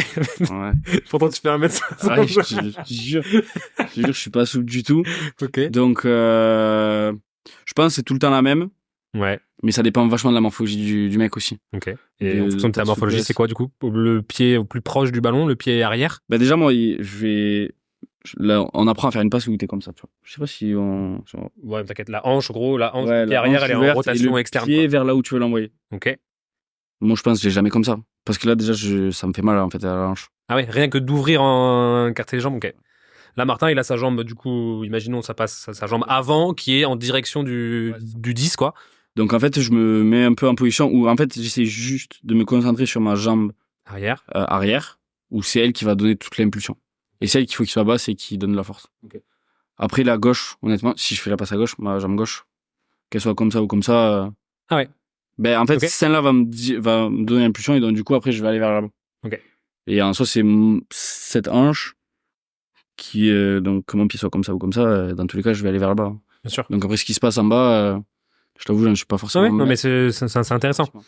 Et du coup, voilà. Et ce pied, du coup, droit, si tu fais une passe à gauche, il est au plus proche du ballon ou ça dépend en fonction du rug, du adapté ou c'est quand même de le mettre assez proche? Ouais, j'essaie de le mettre assez proche. Dans l'idéal, j'essaie de le mettre assez proche. Ok. Et tu descends quoi en demi-squat à ce niveau-là ou? Même un peu plus bas, j'essaie. Ah ouais? Ouais. Ok, oui. Donc t'es vraiment très très proche, Ouais. bien descendu, quoi. Ça marche. Si on, dans la suite logique de cette passe, du coup, t'as pris ta balle, tu armes ou tu pars du sol Dans l'idéal, j'essaie de pas armer aussi. Ok. De pas faire de pas non plus. Ok. Mais ça dépend aussi de ce que j'ai en face. Si je vais essayer de porter 1 mètre ou 2, si c'est dans le sens de jeu, si je dois repartir. Dans l'idéal, si il y a une avancée et que je veux aller vite, je vais essayer de pas armer et de la faire direct du sol. Ok. Enfin, direct du sol, mais de pas faire un petit pas, quoi. Ouais. Ça, c'est l'idéal des choses. C'est ce que je travaille si jamais. Ok. Mais après, ça dépend aussi de si j'ai un mec qui me saute dessus ou pas. de tout le contexte. Mais qu'il y l'idéal, a oui, autour. c'est de pas armer pour que justement ça aille le plus vite possible. Ok, ça marche. Et du coup, t'as ce mouvement. Du coup, s'ils vont faire un mouvement au ralenti, t'as armé, t'as mis ton pied du coup droit. Non, si j'ai on pas passe armé, à du gauche. coup. Oui, non, t'as pas armé. T'as pris la balle, pardon. T'as mis ton pied droit proche. T'es descendu en demi squat. Et là, quoi comment tu gères ton mouvement du corps sur la passe, tu vois, au moment où ça part. Alors, sur une passe du sol, Ouais. bah, vu que je veux pas armer et que je veux pas faire ça, bah, je vais tout envoyer comme De toute ça. façon, il y a un minimum de armée toujours, Ouais. parce que t'as toujours les mecs qui descendent, qui montent la balle au niveau du tibia ou du genou. Ça, c'est obligatoire, parce que si tu veux partir, t'as pas le choix. Ça n'existe pas, vraiment, le départ du sol sans bouger. Ouais. Et du coup, c'est quoi? C'est ta jambe arrière qui pousse et qui envoie ensuite les bras, ou c'est d'abord les bras et les jambes en même temps? Comment tu le perçois? Bah, si je veux pas armer, on va dire que ça va aller hyper vite et il faut que ça pousse vraiment fort de la jambe arrière. Ok. Parce que si justement tu te relèves avant mais que t'as pas envoyé la passe, bah, c'est là où tu vas faire ça. Ouais. Donc je pense qu'il faut que ça se passe. Il faut que tes bras, pour moi, c'est beaucoup avec les poignets déjà. Ouais. Moi, je veux qu'elle vrille fort. Et Elle donc, brille du coup, fort, la tienne. Hein. du coup, avec les poignets. Et vu que je veux mettre de la vitesse là et pas armer, bah, du coup, j'essaie que ça suive fort avec la jambe. Toi, ton arrière. focus, c'est plus jambes et poignets, Ouais. plutôt que bras ou... Ah oui, ou bras toi. pas du tout. Ah ouais, Bras pas du tout, ouais. c'est vrai. Ah, j'ai jamais pensé à mes bras. Ok. Après, peut-être que je me trompe, hein, mais. Non, mais c'est intéressant. Tu vois, j'avais une interview bon, c'est pas le même poste, de Et pouce. Je pense à mon pouce. Là, je viens d'y pouce de penser. la main avant. Ouais, pouce bien avant. Mais Avec en la- fait, ça, je le sens en ce moment. Et j'y pense beaucoup en ce moment. Parce qu'il m'est hyper utile pour la passe vers la gauche. Parce qu'en fait, j'ai hyper mal au pouce en ce moment. Je joue avec strap et coque. Donc, du Et coup, coque. ouais. Ah oui, chiant ça. Donc, du coup, là, je me rends compte que le pouce, pour faire une passe à gauche, le pouce gauche, il est hyper utile. Et donc, du coup, là, en fait, je peux appuyer comme ça. Avec la coque, ça m'aide à appuyer. Ouais. Et donc, du coup, je me fixe un peu sur ça. J'ai un exemple de Aaron Smith qui faisait des exercices comme ça. Ouais. Tu l'as vu cette vidéo là? Où il a les 4 doigts arrière et les trucs, et il est comme ça, et comme ça, il fait juste avec ce couple pouce, doigt opposé, comme ça qu'on peut dire. Ça, tu l'as bossé beaucoup? Non. Ok. Mais t'essayes d'y penser au moment de faire ta passe. Mais je l'ai pas bossé. Hein. Ok, ça marche. Et donc, du coup, c'est intéressant de se voir ce mouvement où tu vas, toi, beaucoup pousser avec les jambes. Comment tu transmets, c'est la consigne, tous les éducateurs, ils disent, ah, pousse fort avec tes jambes, pousse fort avec tes jambes. J'ai envie de dire, ouais, c'est très bien, mais on nous le répète depuis qu'on est gamin. Et en vrai, entre le faire vraiment, qu'elle soit vraiment utile, cette jambe, et l'inverse, il y a souvent un gros gap. Comment tu bosses avec tes jambes? Mais alors, quand on t'apprend à faire une passe, généralement, tu te dis, le mec se trompe, j'arrive pas. Ouais. Parce que, surtout moi, parce que je suis vraiment têtu. Je le fais, je continue de le faire. Et en fait, tu te rends compte que le mec a raison. Donc, du coup, À force que de l'avoir fait et ouais. de te rendre compte. Mais en fait, c'est tellement pas naturel. Déjà, quand on te change ta routine à toi, que t'as pris une habitude, moi, j'ai appris à faire une vraie passe de 9, à 12-13 ans, tu vois. Avant, je m'entraînais comme ça avec mon frère ou mon père. Mais donc, du coup, tu prends des automatismes pendant des années. Et quand on te dit, oui, c'est pas naturel, mais tu dois faire ça, tu dis, non, mais c'est pas possible. J'y arrive pas, c'est pas possible. Sauf que tu le bosses. Et tu sens que tu as un impact positif. Oui, ça passe. bien sûr. Ok. Et donc toi, tu as passé des heures à pousser avec cette jambe arrière. Au début, c'était trop bizarre. Et tu as senti au fur et à mesure que tu avais un... Ouais, mais après, plus ça allait dans les années, et après tu fais beaucoup de travail, on va dire, différent pour t'en rendre compte. Donc du coup, tu travailles aussi avec élastique, tu travailles sur Bosu, et en fait, sur Bosu, tu te rends compte que si t'as pas tes jambes, ta passe, tu perds 10 mètres. Ouais. Donc, en fait, moi, les personnes avec qui j'ai bossé m'ont fait me rendre compte que les jambes étaient importantes. Mais tu te rends compte que les jambes sont importantes, donc du coup, tu vas bosser pour qu'elles t'aident un max quand t'as la capacité de les faire. Ok, ouais, hyper intéressant. Ouais. Surtout que souvent, qu'on dit bosser avec les jambes, c'est... Moi, c'est bizarre hein, de te dire, c'est pas clair. Bien sûr. Donc c'est pour ça que je te dis que faire rendre compte aux joueurs, faire se rendre compte aux joueurs, que c'est hyper important les jambes, c'est mieux que de dire travailler tes jambes. Ça veut rien dire travailler avec tes jambes. Exactement. Moi, ça me rend fou à chaque fois que je dis ça, et tu vois que tes joueurs ils percutent pas. Mais en soi, l'entraîneur a raison, mais c'est dur d'exprimer. Donc moi, je te dis ça, je te dis travaille avec tes jambes, je vais savoir ce que je dis, mais le joueur va pas comprendre. Mais j'aurais du mal à l'exprimer différemment. Donc du coup, je préfère te dire, vas-y, prends un Bosu, prends un élastique, fais une passe, ça utilise tes jambes, Du coup, ça, tu vois, l'approche est Ouais, différente. bien sûr. Ressentir plutôt que Exactement. juste dire. Et tu vois, moi, je m'occupe pas mal de buteurs et souvent, les mecs, ils veulent gagner en puissance. En fait, c'est l'inverse. Les mecs, ils veulent gagner en puissance, du coup, ils forcent comme des malades avec, Ouais. avec la jambe, avec les adducteurs, etc. Et tu te rends compte qu'en fait, si tu utilises ton bras opposé et que tu utilises un peu cette chaîne croisée là, c'est ça aussi qui te donne la puissance, tu vois. Donc, tu te rends compte que tout ça, c'est. Et moi, en tant que prépa physique, et kiné, avoir utilisé beaucoup la biomécanique, en fait, tu te rends compte que si par exemple tu vas pousser avec ton quadriceps, tu pousses aussi avec ta hanche, c'est la chaîne qui bosse avec les obliques, qui bosse avec les pectoraux opposés, biceps, et en fait tout ça c'est une chaîne qui bosse ensemble.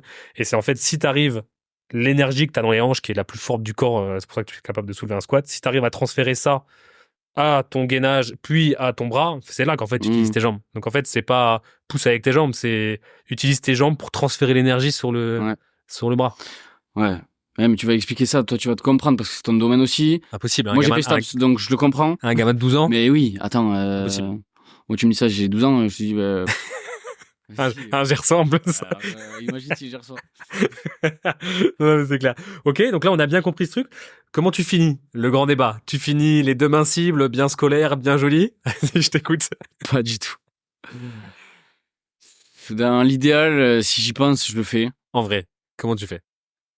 En vrai, pas du tout. Ok. Moi, surtout que moi j'essaie de comme je te dis, j'accorde de l'importance sur la vrille. Donc, si je veux faire une vrille, je m'arrête pas là. Moi, je fais comme ça. Donc, ça vient croiser, moi. Et même, je pense plus à gauche, tu vois. À droite, je pourrais faire comme ça. Ouais. Et à gauche, parce qu'en fait, je fais pas la même passe à gauche et à droite. Hein. Bien sûr. T'es droitier ou gaucher, toi? Je suis droitier. Ok. Donc à droite, t'as une telle maîtrise que tu pourrais un peu contrôler ton bras et l'arrêter et le finir cible, même si ce serait pas naturel. Mais pour moi, de finir comme ça, honnêtement, je fais une moins bonne passe. Merci, on est tellement d'accord. Non, mais c'est moi. Non, mais c'est Mais moi, non, mais- c'est toi. Non, moi, on m'a appris. Tu sais quoi, à faire c'est pas comme toi, c'est la biomécanique en fait. Oui, Donc, oui. c'est comme ça en fait. C'est comme si tu dis à. Mais la biomécanique, Aaron Smith qui a la meilleure passe, il Bah, finit comme ça. Eh ben, regarde sa passe mauvais côté, du coup côté gauche. C'est là, vu qu'il a du mal. Il finit un peu comme ça. T'as vu la main gauche comme elle finit là? C'est sa main droite qui finit cible, mais sa main gauche elle part derrière. Hein. Donc toi, même le mec meilleur du monde, mais meilleure passe du monde, et c'est un truc sur son mauvais côté où il a besoin d'envoyer les watts parce qu'il a moins de maîtrise. Et bah tu vois qu'elle part. Hein. Ouais. C'est Ouais, comme mais si moi, je suis tu. d'accord. Moi, je te dis, si je veux m'appliquer et que je veux pas la forcer, que mon avant ou mon 10, il est à 5 mètres. 7 mètres, 7 mètres, ouais. je vais pouvoir faire ça. Si je dois balancer une passe et que je veux qu'elle soit forte, ben, non, je vais faire comme ça. Bien sûr. Et puis même celle-là, même celle-là.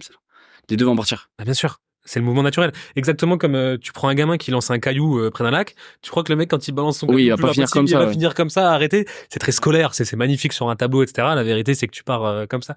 Tu regardes les buteurs en NFL. Tu les as déjà vus buter? Les mecs, ils sont comme ça et ils se laissent justement partir complètement. Mais après, pour l'apprentissage, je pense que c'est pas déconnant de faire apprendre en finissant comme ça. Parce que le fait de faire ça, ben, ça va te faire pousser avec ta hanche, ça va te faire aller vers l'objectif et ton demi-levé va aller vers sa course, tu vois. C'est clair. Pour l'apprentissage, je pense que c'est bien. Si tu veux le faire doucement, ça peut être un bon échauffement. Mais après, moi, si tu me demandes d'envoyer une passe forte, jamais je finirai comme ça. C'est ça. Après, je pense qu'il y a aussi une autre histoire de. Et puis, je pense même que de faire ça, tu vas faire ça, ta passe va remonter à chaque fois. Ouais. Moi, si je fais ça, je pense que Je suis d'accord, parce que si, à partir du moment où tu veux envoyer les watts, tu vas être obligé de compenser autrement. Tu peux pas accélérer et freiner dans le même mouvement. Je pense que ça, c'est impossible. Après, tu vois, par exemple, j'ai enregistré avec Romain Tellet, qui est lui, genre, sur son tir au but, c'était un Robocop métronome. Et alors, par contre, lui, il imaginait, genre, il explique deux rails qui vont vers les trucs. Et impossible que ni sa jambe gauche, ni sa jambe droite aille pas. Mais c'est pour ça que je te dis, ça dépend aussi comme je te dis tout à l'heure, tu vois, quand je vais me baisser pour prendre le ballon. Ça dépend de ta morphologie aussi, de ta souplesse d'épaule pour faire la passe. Ça dépend de tout. Oui, c'est clair. Et c'est pour ça que je pense que pour l'apprentissage, moi je me dis, t'es entraîneur de passe, de skills de passe. Quand t'es jeune, ben, tu vas faire un truc hyper commun, un apprentissage commun, donc tu finis comme ça, tu te baisses comme ça. Mais après, t'es obligé de, quand passer un certain âge et un certain niveau, de personnaliser ton entraînement. Puis limite, voir ton prépa physique, dire, ben, est-ce que lui, il a de la mobilité d'épaule, bosse sa mobilité d'épaule. Et après, t'individualises vachement l'entraînement, je pense. Ouais. Sinon, ben, tout le monde n'a pas la même mobilité, tout le monde n'a pas la même morphologie. Je pense qu'il n'y a pas un seul demi-mêlée qui fait un top 14 qui a la même gestuelle. Et tu regardes Antoine Dupont, c'est une passe vachement coude, vachement haut du corps, qui est pas du tout dans la... Tout avec les poignets, en plus. Tout avec les poignets, il est pas du tout dans la logique de partir du sol et faire une belle passe, enfin, c'est à l'opposé d'Aaron Smith. Et toi, t'es un espèce de mix entre les deux.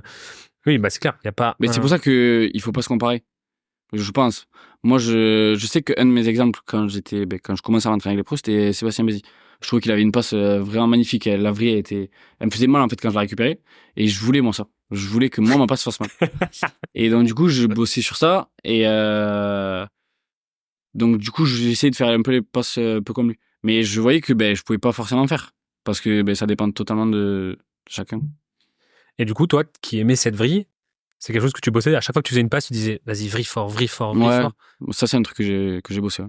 Ouais. Ou même, tu vois, t'es avec un ballon, tu le lances tout seul comme ça et ce mouvement-là, en fait. Une seule main. Ouais. Et du coup, tu viens pincer la balle avec la main arrière, là, et tu viens répéter. Et ça, c'est quelque chose que tu faisais tout le temps. Ouais. Même en échauffement, même quand tu fais autre chose, tu discutes. Ok. Tu faisais des petits exercices comme ça, tout seul, qui sont faciles à faire. Ouais. Ça, je le faisais beaucoup. Ok. J'ai eu une année où je travaillais beaucoup en salle. Okay. Au stade? Ouais, c'est à Toulouse. Où tu vois, travail de grip, donc avec un disque. Tu vois, tu le mets comme ça. La première fois qu'on m'a dit tiens le disque comme ça, je 5 kilos, je m'en fous, tu vois. T'arrives pas à tenir 10 secondes. Ouais. Et au final, tu prends un disque de 5 kilos, tu le pinces avec le bout des doigts et le bout du pouce, et tu dois le tenir. Et moi, je pensais que c'était hyper simple. Tu le fais, au bout de 10 secondes, tu lâches. Parce que t'as pas de force, en fait. Et tu le fais une semaine. Allez, non, on va dire un mois, 2-3 fois par semaine. Tu te rends compte, en fait, de l'évolution, c'est ouf. Après, j'avais beaucoup de travail en élastique. T'as aidé ça? Élastique, ouais. Élastique, surtout pour le gainage, en fait. Élastique, gainage sur Bosu. Ça, c'était cool. Tu vois, moi, de base, je vais pas dire contre, mais je trouve que tous ceux qui s'entraînent sans toucher le ballon et du coup qui perdent Mais tu peux le faire avec le ballon.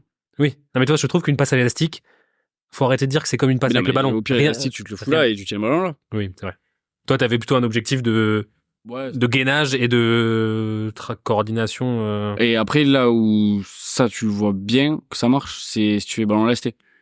Tu fais 10 passes ballon lesté, 10 passes juste après ballon normal. Là, tu vois que tu pousses fort, quoi. Ouais, c'est clair. Et toi, tu trouves pas que tu fais pas la même passe du coup avec un ballon lesté qu'avec un ballon normal? Que t'as pas cette sensation, par exemple, tu fais 10 passes avec un ballon lesté, elles arrivent bien, tu reprends ta balle normale, elle monte à 10 000. Si, ça peut. Mais tu vois que tu peux la balancer très... Enfin, oui. Là, je vais faire 10 passes avec un ballon normal. On va dire que je fais des bonnes passes. Je vais faire 10 passes avec un ballon lesté, je vais galérer un peu. Là, je vais reprendre le ballon normal, donc ça peut partir un peu en couille. Oui. Tu biperas ça. Non, je biperai pas. Mais par contre, tu vas voir que tu la balances vraiment plus fort. Oui, tu fais un espèce de contraste de charge comme en muscu, quoi. Même principe. Donc c'est vraiment bien de bosser comme ça quand même. Ok, toi t'aimes bien toi. Ok, intéressant. Et allez, t'as fait ta passe, donc t'as fini là où tu finissais. T'essaies quand même d'avoir la main devant qui finit cible ou même pas, tu laisses? Non, je laisse, je pense. Ok. Ensuite, direct, tu fais ta course en soutien ou tu vas tout de suite aller bouffer du terrain comme... Pareil, ça dépend de la situation. C'est-à-dire si on est dans l'avancée et que c'est par exemple le 10 je fais la passe au 10, je sais que ça va logiquement aller plus large. Donc du coup là, je peux couper un peu. Si je fais la passe aux avant, c'est pour faire un autre temps de jeu, généralement. Ou pire, il fait une passe dans le dos pour le 10. Mais ça, je l'entends. Donc là, je vais prendre plus mon temps et plus aller vers le rack. Qui va se passer. Oui, donc en gros, soit t'envoies pour aller jouer au large, à ce moment-là, tu viens vite passer derrière la ligne de défense pour être premier au soutien. Soit si tu sens que c'est du jeu structuré, tu restes dans la zone, quoi. Ok. T'as marqué ce week-end un essai contre La Rochelle, là, où tu viens porter autour et tu vois un espace. Et en plus, toi, t'as un profil où t'es très, très gazif, explosif, donc c'est intéressant. Quand est-ce que tu décides que là, c'est le moment de porter, ou quand est-ce que tu décides, parce que toi, t'as envie de jouer, t'as envie de mordre dans le ballon, donc t'aurais envie d'aller attaquer tout. T'as réussi à te réguler par rapport à quand t'étais en espoir, par exemple? Ouais, mais je pense que je le fais pas assez. Ouais. J'aimerais le faire plus. De quoi? Tu portes pas assez encore? Ouais, je pense. Okay. J'aimerais le faire plus, ouais. Pourquoi? Mais tu le fais pas? Là, c'est le premier match qu'on a discuté tout à l'heure. Quand tu rentres pour être finisher, enfin quand t'es remplaçant, quand tu rentres 10 minutes et pareil, ça va dépendre encore une fois du contexte, mais tu rentres 10 minutes, t'es mené ou tu mènes de 2-3 points, c'est pas forcément la stratégie et le jeu de prendre des risques. Même si je vois un énorme boulevard, bien sûr que je vais y aller. Mais si c'est risqué, ben je vais plus faire une passe ou plus gérer. Sortie de camp. Donc là, c'est sûr que j'ai eu cette opportunité de démarrer le match ce week-end. Donc du coup, ben j'ai déjà plus d'action. Donc du coup, j'ai plus de temps pour analyser et pour avoir la chance de créer une petite brèche autour de moi. Donc ça dépend de l'équipe que tu as en face. Ça dépend en fait, ça dépend de plein de choses. Ouais. C'est pour ça que je dis j'aimerais le faire plus, mais ça veut dire que oui, j'aimerais plus jouer du coup. Donc tu vois, c'est un peu débile aussi. Oui, bien sûr, ça dépend. Oui. Mais disons que, imaginons, t'es titulaire, tu joues ton match. Ouais. Là, c'est vraiment à l'opportunité. Ah oui. Tu vois un trou, tu y vas. Ouais, j'espère raisonner comme ça, ouais. Ouais. Quand même, ma question, en fait, derrière ça, c'est en mode, est-ce que tu arrives à switcher d'un mode de, ok, belle passe, magnifique passe, gestion un peu de la tactique, là, on a fait 2 temps, va peut-être falloir mettre un jeu au pied, voilà. Je trouve ça hyper difficile d'être dans la répétition et de switcher à dire, il y a un espace, on s'en fout, on joue. Ben, honnêtement, je me pose pas trop de questions quand je joue. Je me pose des questions stratégiques. Ouais. Techniques, non. Okay. Sur le match. Ma passe, je fais confiance en fait à mes skills, donc même si je vais pas faire 100% de bonnes passes pendant un match, je le sais très bien. Il y en a toujours une qui va être un peu derrière, donc je travaille pour que ça soit le cas. Mon pied, il y en a, je vais en taper 10. J'aimerais que les 10 soient parfaits dans ce que j'espère et je travaille pour. Mais je vais pas m'arrêter je vais pas m'arrêter de jouer ou vriller si je fais une mauvaise passe ou si je fais un mauvais jeu. Ça, c'est un mindset que pas tout le monde a, hein, de se dire, ok, j'ai assez bossé, maintenant c'est jour du match, je suis pas là pour réfléchir techniquement à ce que je dois faire. Ça me sortirait du bon match, je pense. Et ça a pu dans le passé me sortir d'un match. Donc je trouve ça con. Donc j'essaie de pas. Ouais, à l'époque, tu pouvais rater 2-3 passes et que ça te faisait vriller et ça impactait tout le reste de ton match. Ouais. Donc du coup, je pense que je suis un joueur qui se prend pas trop la tête. Donc oui, si je vois un trou et que je le sens bien, je vais y aller sans me poser trop de questions. Ok, ouais. Mais j'aimerais m'en poser encore moins. Ok. T'aimerais jouer complètement libre. Ouais, mais c'est compliqué quand même. Parce qu'il y a beaucoup d'enjeux, ça dépend du contexte de match. Mais c'est l'objectif, hein. Oui.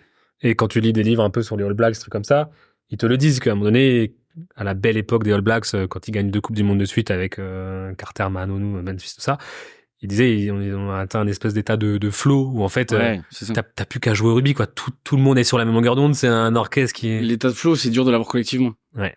Déjà que c'est très dur de l'avoir individuellement, alors collectivement, en plus Toulouse a eu un peu ces 2 dernières années où t'as beaucoup de réussite aussi, mais tu provoques beaucoup de réussite aussi.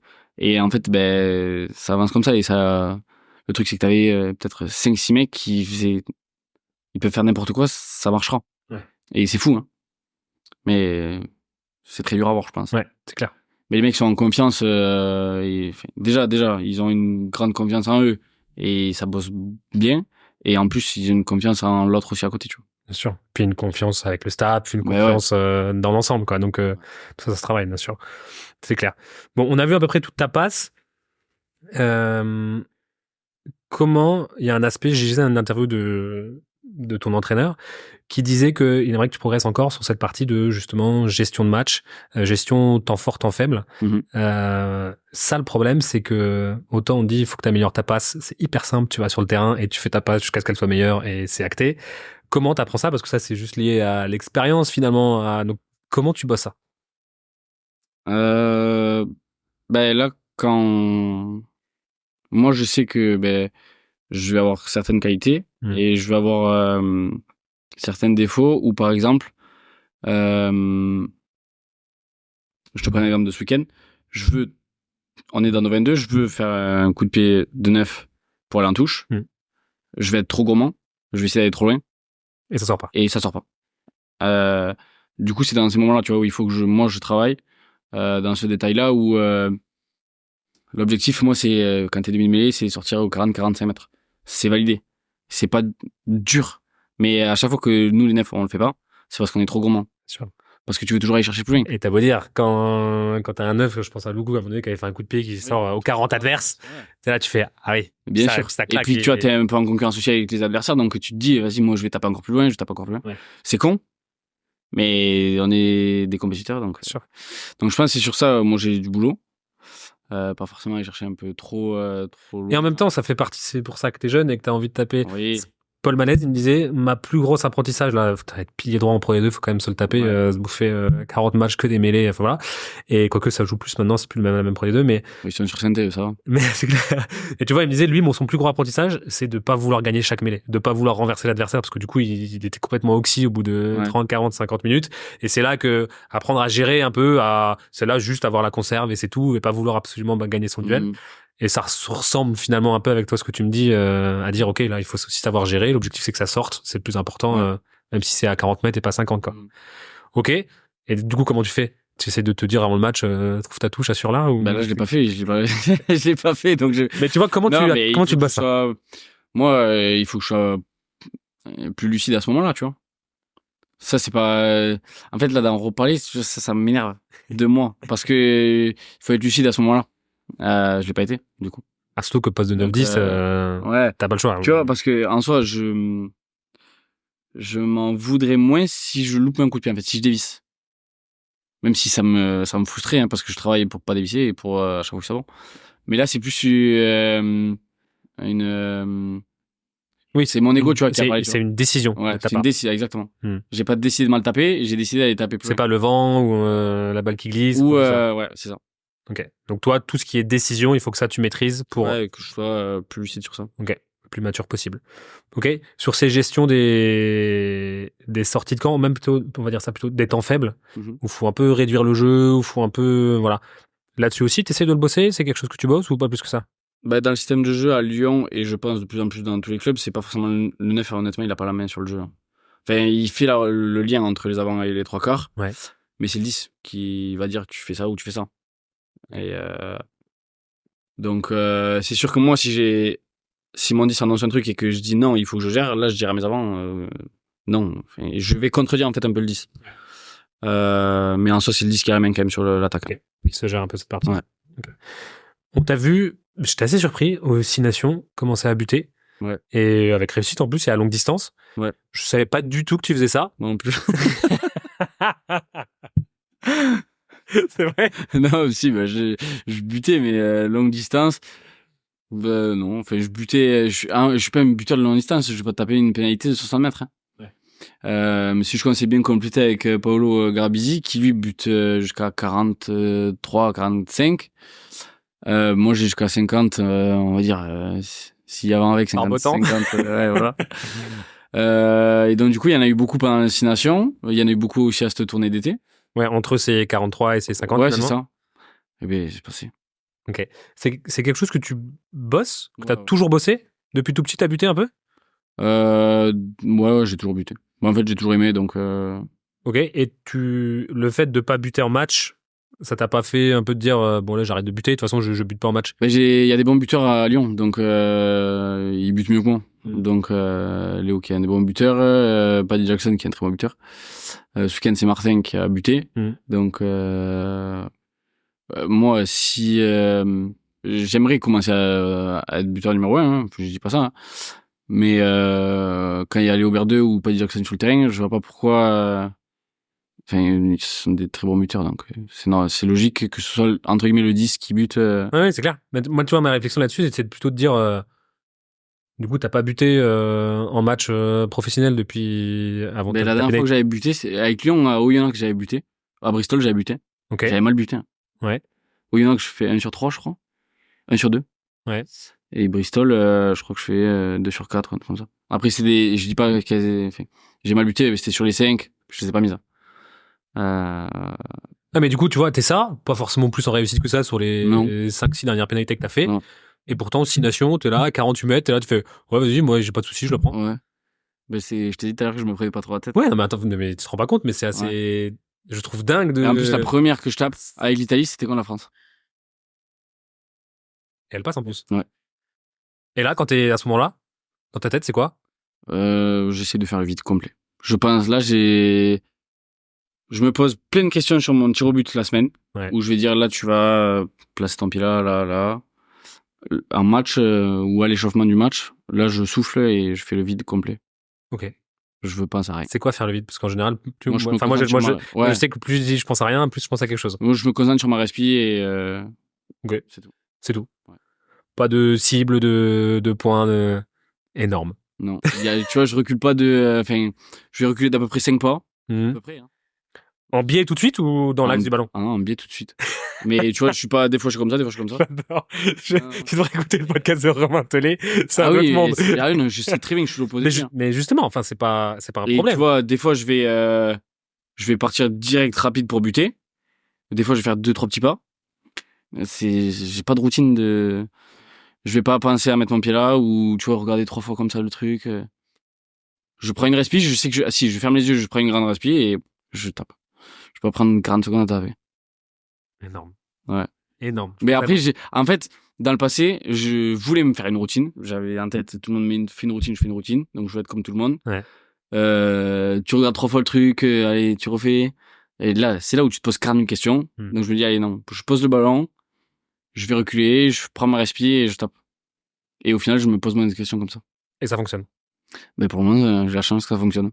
Alors, ça n'a rien à voir. Je jouais avec Strasbourg, mon club d'origine. Et pareil, avant, je butais beaucoup quand je jouais anglais, etc. Et là, j'avais plus buté depuis genre 2 ans, 3 ans. Et l'opportunité, elle vient.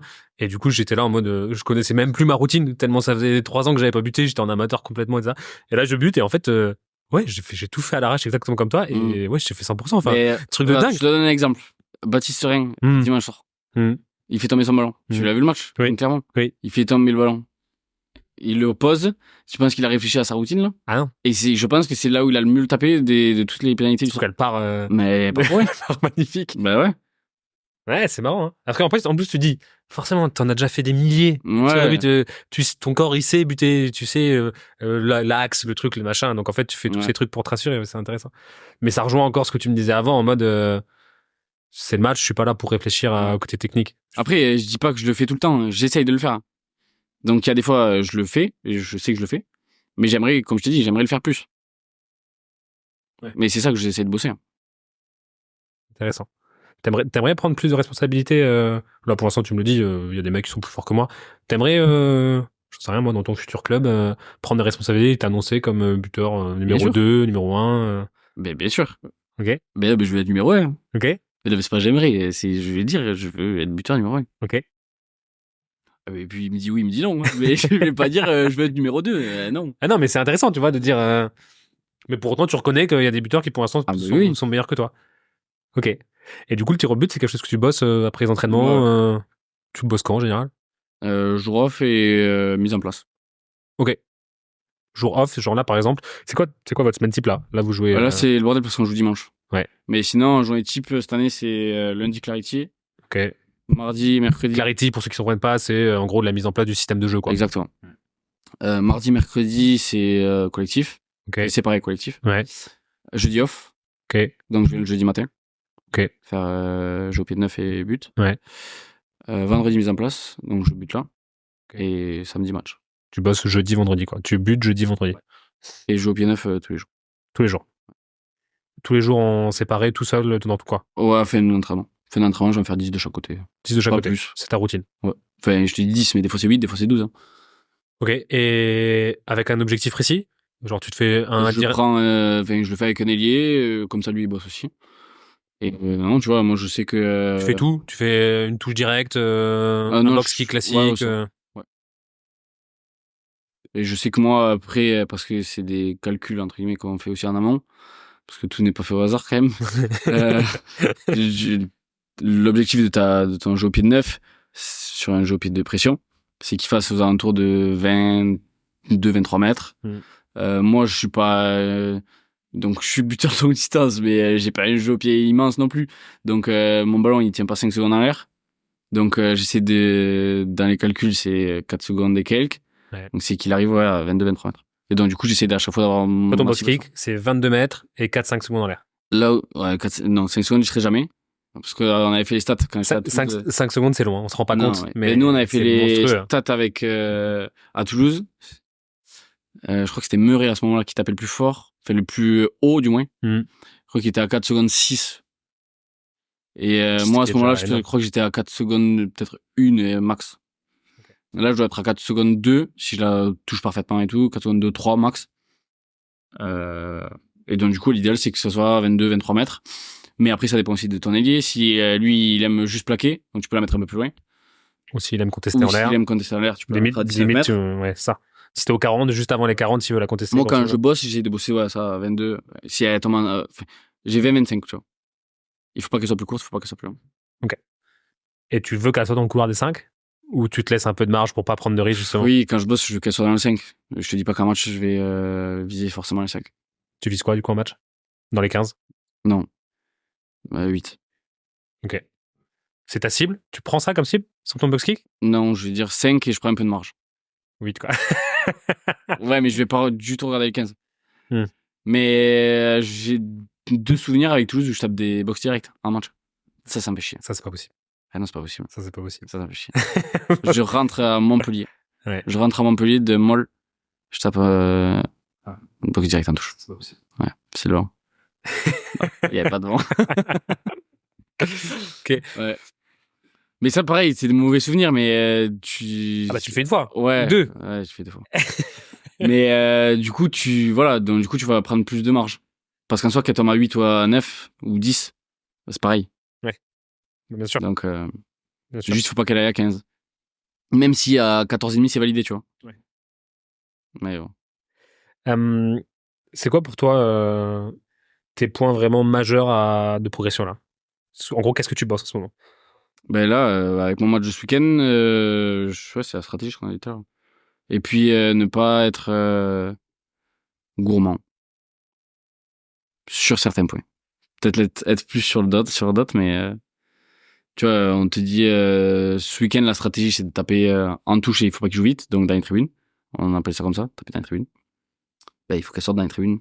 Et il vaut mieux qu'elle sorte dans les tribunes à 38 mètres, même si l'objectif est 40, qu'elle sorte pas du terrain.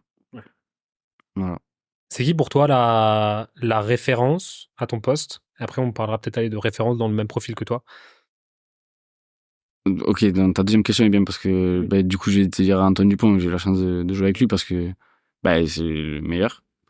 Mais c'est pas du tout le même profil que moi. Ouais. Donc, pourquoi c'est le meilleur pour toi ? Au-delà de, ouais, bien sûr, il casse des plaquages, il fait marquer. au-delà, c'est déjà bien quand même. Oui, non, mais tu vois, ta perception en tant que neuf professionnel top 14, qu'est-ce qui fait la différence entre toi et Antoine Dupont ? Physiquement, déjà, on a pas, comme je me suis dit, la différence entre lui et moi, c'est qu'on a pas du tout le même profil. Et je pense qu'il met 15 kilos, 20 kilos. Il gagne, ses duels, il gagne tous. Un contre un, je pense que c'est le meilleur. Que ce soit un neuf ou un autre joueur. Hein. Je pense que c'est le joueur qui casse le plus de plaquages. Intelligence de jeu. Techniquement, je pense que c'est pas le meilleur, hein, parce que je peux te citer des neufs qui ont une meilleure passe que lui et un meilleur jeu au pied. Mais il inculque à Toulouse, c'est avoir un temps d'avance. Je pense que lui, là, 1 voire 2. Donc, il connaît le jeu, quoi. Oui, il le sent. Ouais. Okay. Qu'est-ce que tu aimerais bien prendre de lui ? Tout. Non. Qu'est-ce que j'aime ? Il est simple. Hein. Tu vois, le fait de ne pas se prendre la tête, c'est cool. Et puis, quand il fait une erreur, tu vois, il peut faire une erreur, mais 2 actions après, il va te marquer un essai de 80 mètres. Ça, c'est une grosse qualité de pas ressasser, hein, c'est ce qu'on disait tout à l'heure. Hein. Donc, ceux qui sont les meilleurs à ça, c'est les Fidjiens, ils ont les trucs, hein. Rate un truc, s'en foutent, le match après, c'est... Ok, et dans ton profil, c'est qui un peu ta ref ? Maintenant ou plus ancien, qui s'est arrêté, je m'en fous, hein. Ouais. Qui c'est que t'as analysé la passe et chaque truc ? Moi, c'est Aaron Smith, du coup, je vais pas dire dans mon profil, mais c'était le même gabarit je regardais ce mec parce que j'avais le même gabarit. C'était le meilleur à ce moment-là. Moi, quand je regardais Aaron Smith au début, c'était le meilleur. Et on se ressemble un peu physiquement. Dans le sens, il est pas très grand, jamais été très grand. Je pense pas qu'il pèse 90 kilos. Donc, on va dire que c'était un peu mon exemple à ce moment-là, ouais. Mais après, tu vois, c'est pas un mec qui va te faire une percée de 80 mètres. Mais collectivement, il est ouf, quoi. Et il joue vachement pour le collectif, lui. Ouais, quasiment que. Alors, je pense qu'il aurait pu marquer beaucoup plus d'essais. Il en a marqué énormément sur des soutiens. Mais tu vois, tout à l'heure, tu me disais pourquoi un mec qui a des qualités offensives individuelles ne démarre pas un match et un stratège soit finisher. Mais regarde Perenara et lui, tu vois, c'est l'inverse. Parce que Perenara, drôle de joueur individuellement sur les duels, et pourtant il finissait les matchs.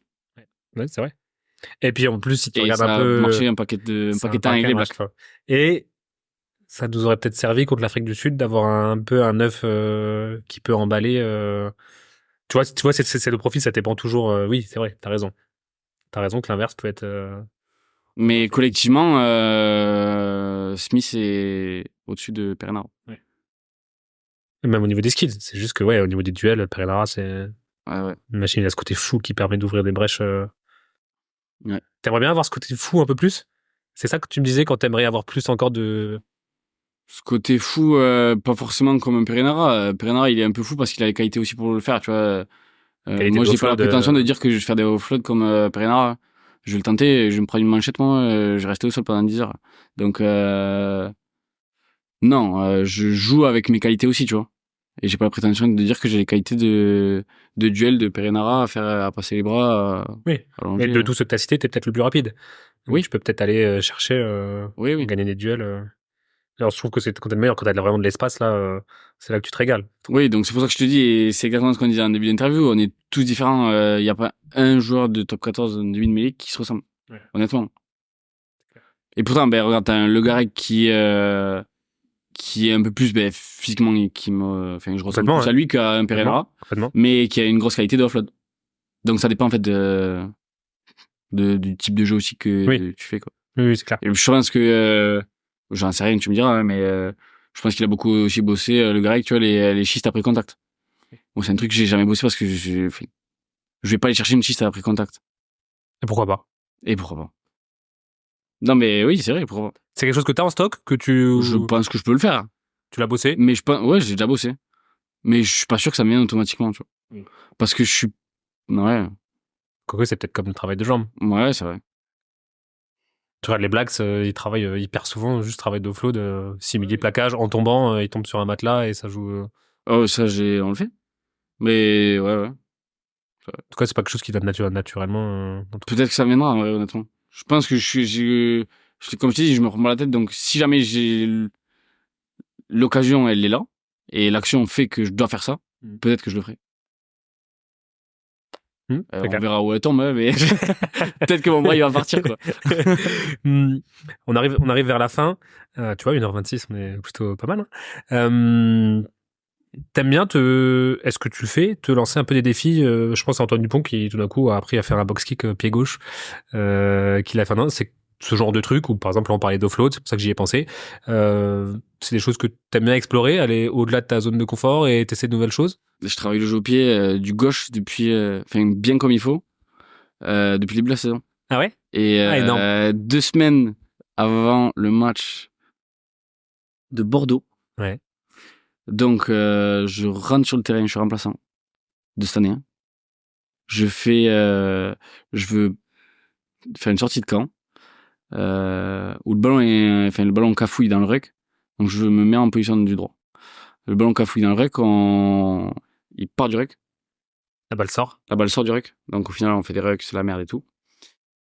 L'action d'après, on refait sortie de camp, je vais taper du gauche. Je me pose pas de questions, j'ai tapé du gauche. Je te jure, quand le ballon est en l'air, je me dis qu'est-ce que j'ai branlé. J'ai eu les couilles entre guillemets de dire. Ouais. Mais sans presque t'en rendre compte, tu t'es pas dit attention là, prochain rug, je vais taper du pied pas gauche. du tout. En fait, Elle était là, tu t'es tourné. j'ai vu que non, j'étais pour taper du droit.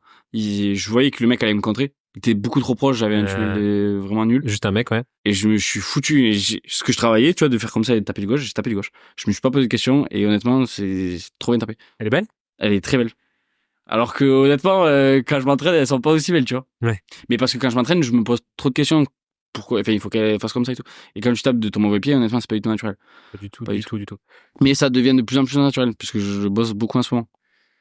C'est hyper marrant parce que je bosse avec un neuf qui joue pour la Belgique là, qui justement a envie d'avoir cette arme là des deux pieds, et on a commencé à bosser là cet été. Et par contre, ouais, moi c'est vraiment horrible. Je sais pas si ceux qui nous écoutent, ils nous ont déjà tapé avec leur mauvais pied, mais t'as l'impression d'avoir 10 ans et de pas savoir taper. Mais j'avais l'impression je dirais pas rire là, mais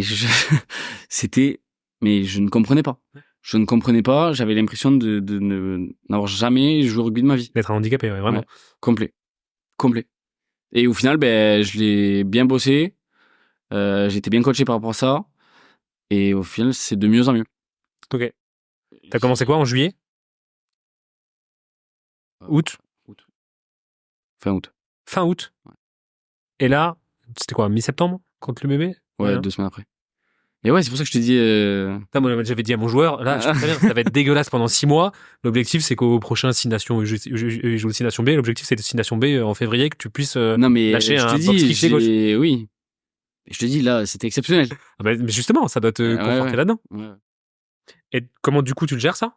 Mais ça ta me première conforte dans l'idée, te prends pas la tête. Et à l'entraînement, par contre, là, tu te prends la tête parce que tu apprends quelque chose de nouveau. Ouais. Et comment tu l'as aperçu? Ça paraît, du coup, quand tu me disais que ta routine, tu fais 10 de chaque côté après entraînement. Ouais, tu rajoutes du pied ouais, gauche aussi? Ouais. Ok. Et t'arrives à accepter le fait que ce soit dégueulasse, qu'elle vrille, qu'elle trouve une touche de 5 mètres Ah non, ça m'agace. Mais bon, j'ai pas le choix. Je veux qu'elle soit mieux, mais je te jure, des fois, je contrôlais. Au début, je contrôlais pas du tout. Est-ce que t'as la même routine à droite qu'à gauche? T'essayes d'appliquer la même routine? Ou alors, tu t'adaptes à ce pied gauche qui est complètement... Non, je pense que je vais... Pour le moment, du moins, c'est si je peux pas taper du droit, je vais le faire à la rage du gauche. Quoi. Ok. Ça, c'est... Quand je dis vraiment à la rage du gauche, c'est dans ma tête, c'est comme ça. Oui. Mais je veux du coup que ça soit plus à la rage du gauche et que je puisse prendre mon temps. Par exemple, côté gauche pour trouver une touche. Là, j'ai l'impression... C'est énorme. En 9, si t'as les deux pieds, c'est... Oui, mais là, j'ai l'impression, honnêtement, on va dire que si j'ai un coup de pied de 100 mètres du droit, là, je te mets une grande échelle, mais je vais avoir un coup de pied de 40 mètres du gauche. Ouais. Et pourtant, je tape fort. Enfin, j'essaye de taper fort. J'y arrive pas. Mais tu crois pas qu'à un moment donné, t'auras un espèce mais en de déclic, fait, tu vas la taper parfaitement? j'espère. Je travaille pour ça. Oui, exactement. Bon, alors que j'ai un coup de pied de 50 et... Et à l'entraînement, après je te lâche avec ça, à l'entraînement, du coup, comment il te coach sur ce pied gauche? Tu mets un jour un focus, tu dis allez là c'est le lâcher du ballon, faut que ce soit propre. Là aujourd'hui c'est juste taper sur une cible précise du ballon. Bah en fait je vais taper par un coup de pied et il va au fur et à mesure me dire là change ça.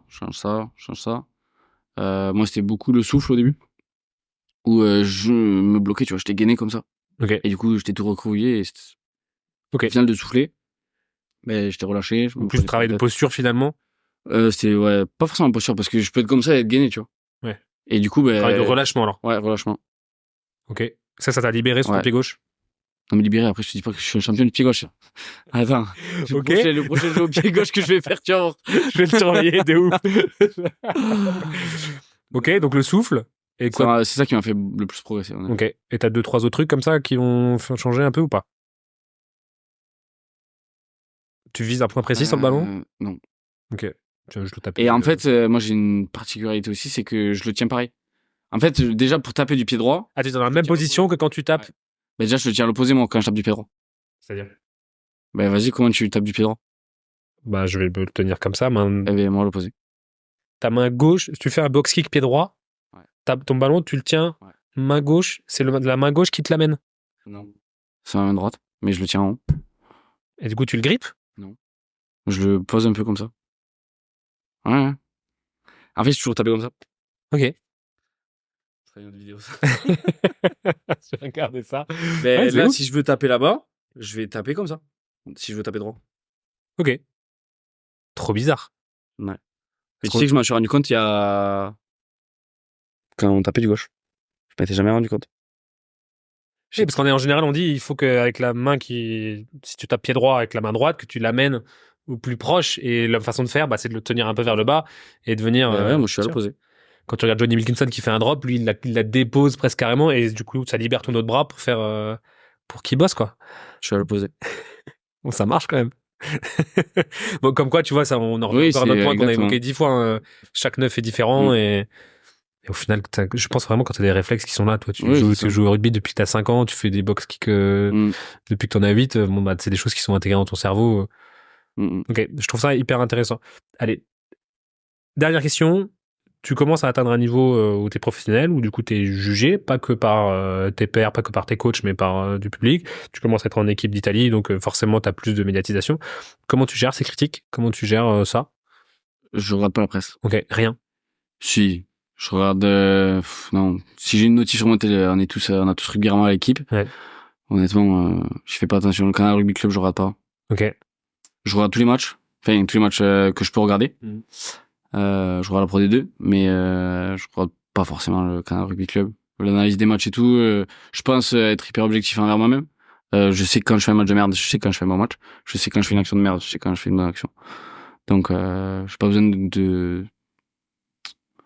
je préfère parler avec mes coachs que d'avoir une analyse extérieure de journaliste ou autre. Ou autre, oui. Ou encore pire, de n'importe qui ou quel internaute. Voilà. Bah, tu vois, je fais mon petit débrief. J'ai mon grand-père qui m'appelle le lendemain, qui lui vient du foot, donc il va me dire là. Dis-moi qu'il a un accent gersois. Ouais. Oh, Là, c'est quoi, jeune? Qu'est-ce que t'as fait, là? Là, t'as été bon, là, t'as été pas bon. Il va me dire. Mais Tu fais ton débrief avec ton grand-père? Non, il me dit ce qu'il a envie, j'écoute pas. Non, c'est souvent hyper affectif dans tous les cas. Il me taillera pas parce qu'il sait que je vais partir au quart de tour aussi. Donc non, je fais pas mon débrief. Souvent il m'appelle le lendemain. Mes parents pareil. Et, avec ton père un peu plus peut-être? Non, même pas. À la base, c'est plus ma mère même qui va me tailler. Donc, ah ouais, ouais. C'est ouf, ton père il a toujours été là. Il t'a jamais. Non, parce que il n'arrête pas de me donner des conseils alors que le Mousse il a joué en original, c'est insupportable. Ouais. Toi, ton père il t'a jamais. Si, il va me donner. Enfin, mais il va être trop objectif, trop subjectif mon père. Donc trop dans mon sens. Ma mère, si t'as fait une base de merde. C'est vrai? Mais elle va pas me dire comment la faire, tu vois. Mais ah ouais, ta mère. Alors en général, les mamans c'est l'inverse, hein, mon chéri, c'est parfait et tout. Non. Mais je préfère ça. Hein. Mais après, honnêtement, ils savent quand il faut me dire les choses ou pas. Parce que j'ai un caractère de merde. Donc, tu fais un match de merde, tu le sais déjà. C'est pas le moment de me saouler, quoi. Ouais. Et honnêtement, je parle pas trop de moi rugbystiquement avec mes parents. On va parler de rugby. Mais j'aime pas qu'on parle de moi. Ok. Genre, tu vois, genre ma mère au téléphone, elle va me dire si ça se passe bien et tout. Je dis ouais. Et mon père pareil, tu vois. Et sur un match, alors qu'on va pouvoir regarder un match ensemble. Ouais. Et là, on va parler de rugby tout le long. Mais j'aime pas parler de mes perfs ou non-perfs avec mes parents. Ok, intéressant. Toi, tu regardes tes matchs tout de suite après, tu les regardes tous. Ouais. Là, par exemple, le match de La Rochelle, tu l'as déjà revu. Ouais. Tu fais play pause, tu t'arrêtes, tu regardes les situations, tu regardes comment tu peux t'améliorer à chaque fois. Si je joue, si j'ai un peu de temps de jeu, oui. Si je suis rentré la semaine dernière, je suis pas rentré beaucoup, j'ai pas besoin de regarder. Je regarde si j'ai à regarder, quoi. Ok. Et c'est quoi, du coup, ce processus dans ta tête? C'est de se dire, ok, cette action-là, j'aurais pu faire ça, là, j'aurais dû faire ça. Ouais. Tu le notes, tu regardes juste comme ça? Ouais. Ok. Mais après, comme je dis, je pense que je suis objectif, donc du coup, je vais, même si je vais revoir mon match, ça va pas me faire changer d'avis sur ce que j'ai fait de. Généralement, je regarde. Ça, c'est fort, hein. Généralement, je regarde ce que j'ai pas fait de bien, tu vois. Donc, du coup, sur le moment, j'ai pas pris une bonne décision. Je sais que j'ai fait la merde. Je vais le revoir, mais je sais que ça va pas changer. Mais je veux juste revoir un peu et essayer de me remettre dans l'idée du. Ça, c'est fort, hein. Mais... Ça, c'est fort parce que la plupart des joueurs, ils regardent et putain, j'ai fait ça de mal. Et puis, vu que le focus, il est que sur les choses négatives, t'as tendance à dire putain, mais en fait, je suis nul, pourquoi j'ai fait ci? Non, ça commence à te torturer dans la tête. Toi, j'ai l'impression que t'arrives toujours à avoir un peu de recul là-dessus. Ouais, j'essaye, ouais. Mais fort, après, ouais. Après, je te dis pas que ça marche à chaque fois, hein. Oui. Je sais que j'ai la solution, la bonne solution. Non, attends. Je sais que j'ai le bon fonctionnement, mais je te dis pas qu'à chaque fois, je vais faire le bon truc. Oui. Mais je vais essayer de au moins réduire le petit truc parasite à chaque fois. Et ça te sert juste pour progresser sur le match d'après. T'es pas là à dire à te juger négativement, à dire merde, fais chier. J'essaye. Trop bien. Trop bien. On a une question qu'on clôture à chaque fois l'épisode. 2 personnes que t'aimerais bien qui tombent sur ce podcast. Dans l'idéal, un profil où on a de quoi dire, tu vois, qui aime bien aller dans le détail un peu, pas mal des gros bosseurs. Hein? Je t'en donne qu'une. Ok. Tu vas à la Castres. Rémi Bagé. Ah ouais? Ouais. Pourquoi? Atypique. Ok. C'est un bon mec. Ok. Voilà. Ça marche. Et il a beaucoup de trucs à dire. Ah ouais? Ouais. C'est vrai? Tu le connais d'où, Rémi Bagé? Parce qu'il a fait Ah, il vient de Toulouse, oui. Mais non. Parce qu'il est tellement depuis longtemps à l'Aviron que pour moi, il était. Mais il a 4 maintenant. Oui, bah non, il a 4. Mais pour moi, j'ai toujours tellement connu à l'Aviron. Il est parti, ouais. Il vient du stade, lui. De ta génération en plus. 97, 2 ans de plus. J'adore, ouais. C'est un profil un peu comme Damien Penaud, tu vois, complètement atypique. Ça part en couille, mais ça marche tout le temps. Il va à 10 000, il fait n'importe quoi, mais ça marche toujours. Ouais. Rémi Bagé. Voilà. Ça marche, c'est la prochaine cible alors. Merci, Martin. Merci à toi. C'était vraiment top. J'aime bien cette idée de, tu vois, ce que j'en retiens, et je pense que les joueurs qui, au-delà de ton parcours et de comment t'as rebondi à chaque fois et comment tu t'as saisi les opportunités, il y a quelques fois où ça aurait pu basculer dans l'autre sens, et toi, tu t'es créé, tu vois, j'ai l'impression, à force de boulot, tes propres opportunités. J'aime bien ce que j'y retiens, hein, ce côté un peu relax de dire, ok, là c'est le match, je la prends, je fais le vide, je pense à rien d'autre, je suis détente. Je pense que c'est la bonne solution et ce que j'essaie de faire au max. Je dis pas que c'est facile à faire et je dis pas que je le fais à chaque fois et que j'arrive à le faire à chaque fois. Mais en tout cas, c'est ma philosophie, ouais. Et du coup, on regardera les prochains matchs pour que tu rates aucune touche directe. Et surtout pied gauche. Ciao Martin, merci beaucoup. Ciao, ciao, merci beaucoup.